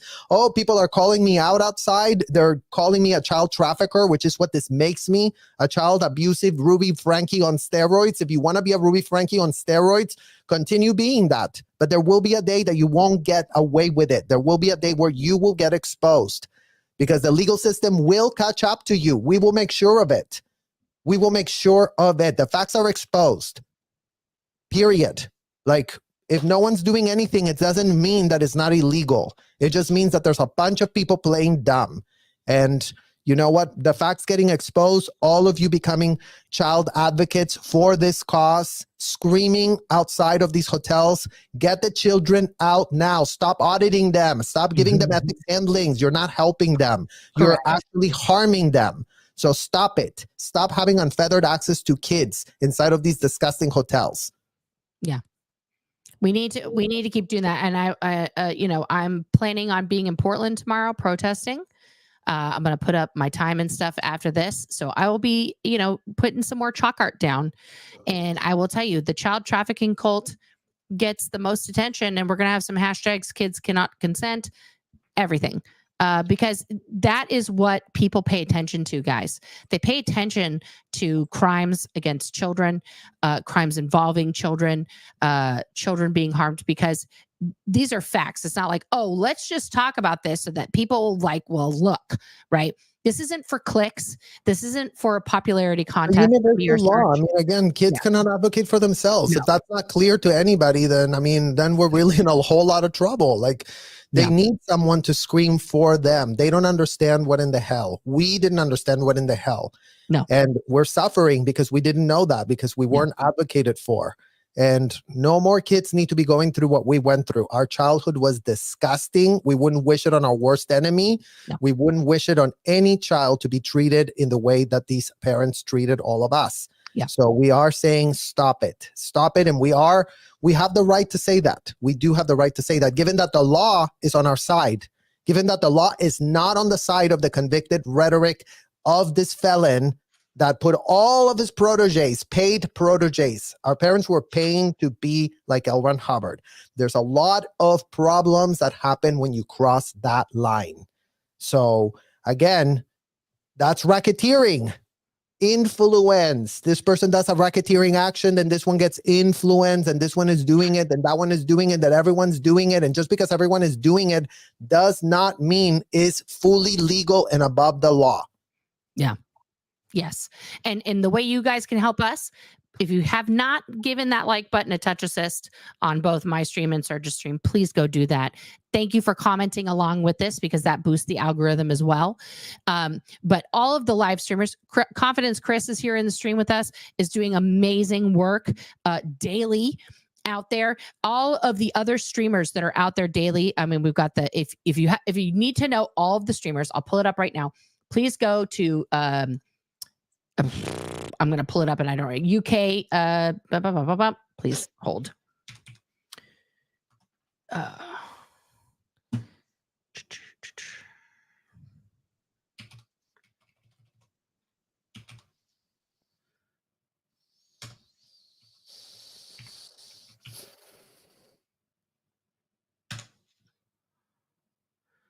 Let's see here. She's in the UK.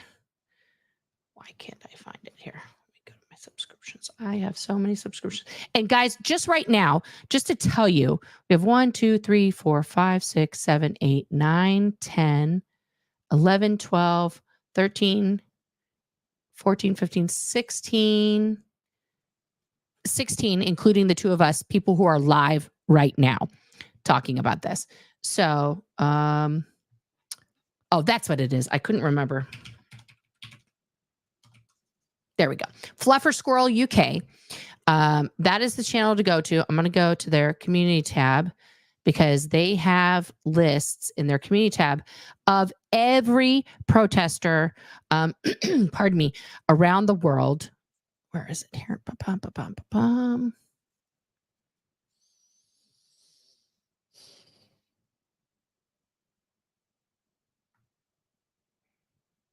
Here we go. So, well, let's pull this up.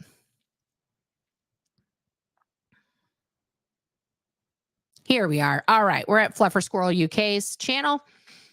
And this is a post from a month ago, but they do update this from time to time. So just these are people who go all over the place. Selfless, Danny, Jeff, PTS for Life, Moose on the Loose, Natalie, who's in Hawaii right now, and she's headed home. Denver, Scientology Audit, Silly Squirrel, Declared Dave, loves, and Keith 103, Likely Lost, but First Coffee, Subi Oberholtz, Gypsy Mimi Scientology Audit, Nancy Drew, and Paratology in LA, which is our largest contingent of protesters. We've got Laura, Serge, Tori, literally Michael, Scientology Audit, Jacob Harkey, Jessica Palmadessa, Confidence Chris Without a Hellcat, Mismanage, LA Cam, Audit LA, DOA, which is their handle is Iconoclast Gypsy. Also the Lore of DOA, they have 2 channels. Danny's Impact, Support of Leah, Aja Extravaganza, that's Hollywood Aja, Drones and Stuff, Tao, Spitology 7, Mindy Willens, Ween, Cuts E, Help Me Film Them, Solomon Streets, Chicicana, Dan Walks LA, Sense of Sassafras, Zachary Obama, BS Incinerator, Emila Montes, Eric Levi, and A New Generation with a J. In Sacramento, we got The Journey 2020, The Intuitive Inquirer. Pasadena's got MD Media 18, San Diego, FCP on Scientology. Phoenix, Heather in the Library, Dogs United Against Scientology. In Ventura, More Fun Than Sitting at Home. In Portland, we've got Liz, Hey Carrie Ann, Lisa's Day Off, Mike G, Rika, Nat, and Portland Supporter. And you got me too, because I'm going there now. San Francisco, we've got Scientology Traffic, Tasha Lee Andrews. In Seattle, we have SP TV Xenu New Seattle. Great I'm cat. gonna know if you finish that because I have to actually go. So many names. Thank you guys so much. You're just gonna sign up, but guys, go to this page. I'll link it in the description. Make sure you're subscribing to all these guys. Make sure, if he removes himself, I'll remove him, Mena. But that's another story. We're gonna, guys, we've been going 2.5 hours talking about this. We could literally talk about it all day and all night. It's it is that it is that wild. But we have there are hundreds of protesters on this list who are out there every single day. There's some cities that are not quite represented by a person yet. If you guys are in that city and you want to like step up and turn on your camera and get out there, please do. We encourage you to shine a light on this and let the people know in your local Scientology area, kids cannot consent. We need to get the kids out of there and make sure we're repeating that loud and proud. Also, just as a heads up, Scientology has started trying to use penal codes in their favor, especially locally in Los Angeles, to say that people with megaphones and other things are disturbing a religious service. So, guys, Serge and I can tell you that the way the buildings are and where the auditing rooms, where the religious services are happening, and the course rooms, those are on the inner portions of the building. So people standing outside saying, whatever they're saying, there's a 0% chance of people inside those buildings hearing that are on course or in session. That's not even the point, Nora. The point no, is it's my point. Those need to be. They need to be disturbed. They need to be disturbed because the so-called religious service is abusing children. So correct. They need to be stopped. There's nothing illegal about stopping abuse of kids, and we have to be loud. I mean, in what world are we supposed to be whispering outside of these hotels that, oh, they're abusing kids? Let's make sure you whisper it because the child abusers are really going to stop abusing kids because they're being whispered to. I mean, LAPD, stop being stupid. Stop being willfully stupid. That's what in the hell it's called. No. My point wasn't for the protesters to be quiet. My point is that they are trying to even for the LAPD to be going, oh yeah, this violates this law. It's like, well, find out what in the hell is the so-called religious service. Find out what they heard. Did they hear what words I said? Tell them to repeat it back to me. Send a recording device in there, and I'll keep protesting. And you tell me if you can hear me. Like we have to be. Even if they heard it, it's good that they hear it because then the sessions would be stopped. Then the kids would be like, oh, we cannot continue a session if there's noise. I mean, that's a thing, you guys. You cannot have a session if you're being distracted. So the kids should be getting distracted. It should be impossible for these people to be auditing kids. Every day that goes by that kids are being audited, ethics handled, and being put into courses is a tragic day. That the United States is aiding and abetting institutionalized, systemic child trafficking and abuse of minors at an industrial size scale. And all police departments are complicit in doing so. They're aiding and abetting it. And we have that all on record. So before the idiots at the LAPD want to say, oh, but we didn't know, start finding out. Start doing your goddamn jobs. You get paid 6-figure salaries and you can't figure it out.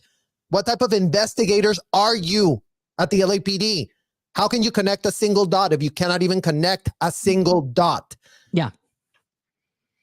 So we are supposed to be interrupting these disgusting services because minors are ensnared and involved.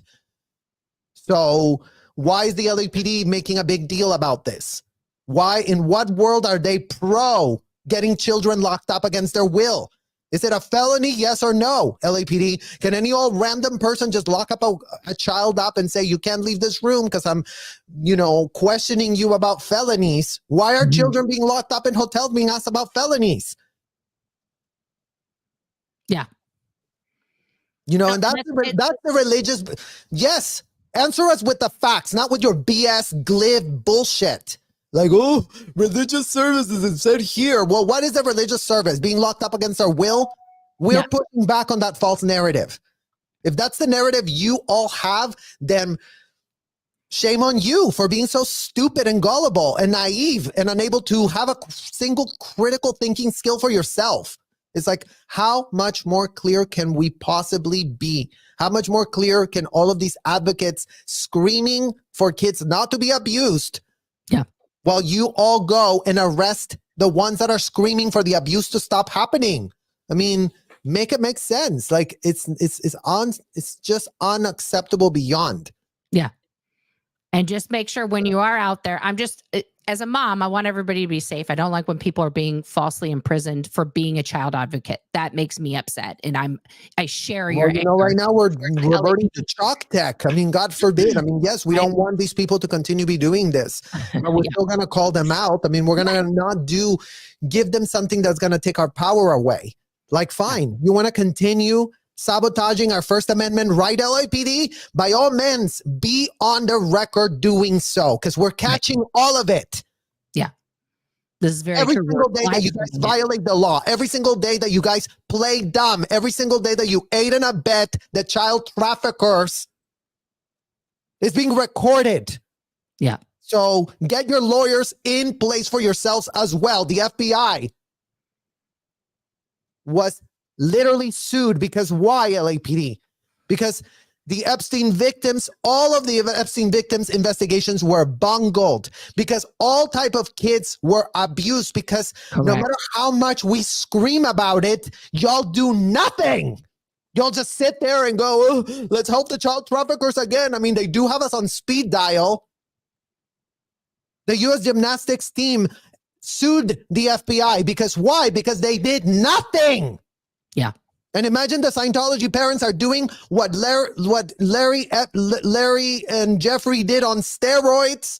Correct. Video recording it, having all the transcriptions about their abuses on kids, and y'all still sit there outside pathetically defending them. How stupid can law enforcement possibly be? How can there be nothing working inside their brains in this United States? In what world do we have agency after agency after agency with all manner of power, literally kneecapped, doing nothing? Just sitting there, arresting people because, the religious service was being interrupted. Well, find out what type of religious service is being interrupted, LAPD. Start finding out. And since you have such great relationships with Scientology, ask them. Ask them to show you a tape of them auditing a child. And if we're in the wrong, by all means, publish the tape and show, look, you guys, look at what's really being stopped. And, look, they're doing so great. And, Surgeon Nora out of their minds advocating for them. Prove us wrong. Release the tapes. Show us, bring everybody outside and show us there aren't any kids in there. Show us. I dare you. I triple dog dare you, Scientology.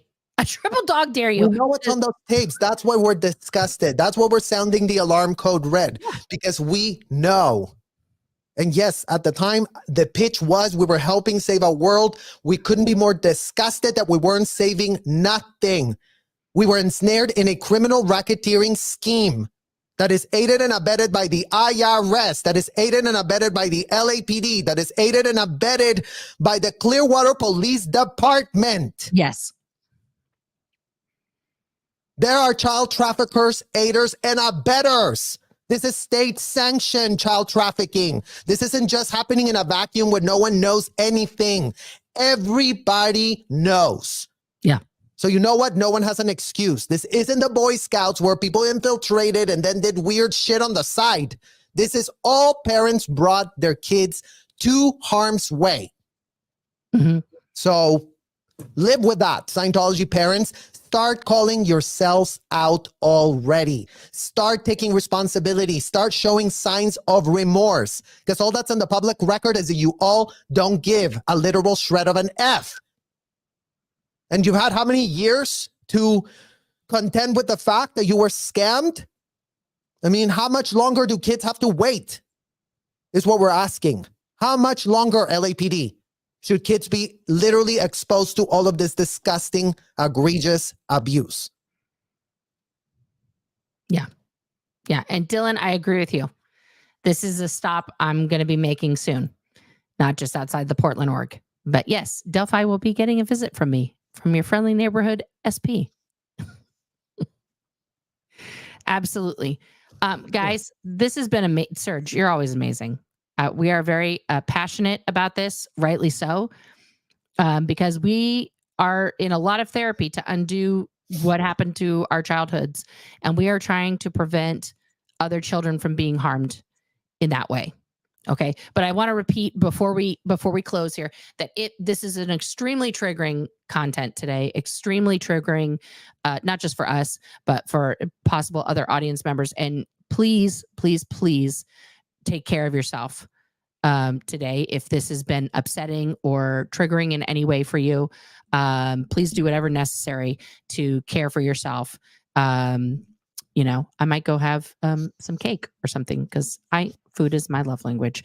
But whatever you need to do, please do that. Phone a friend, you know, journal, whatever.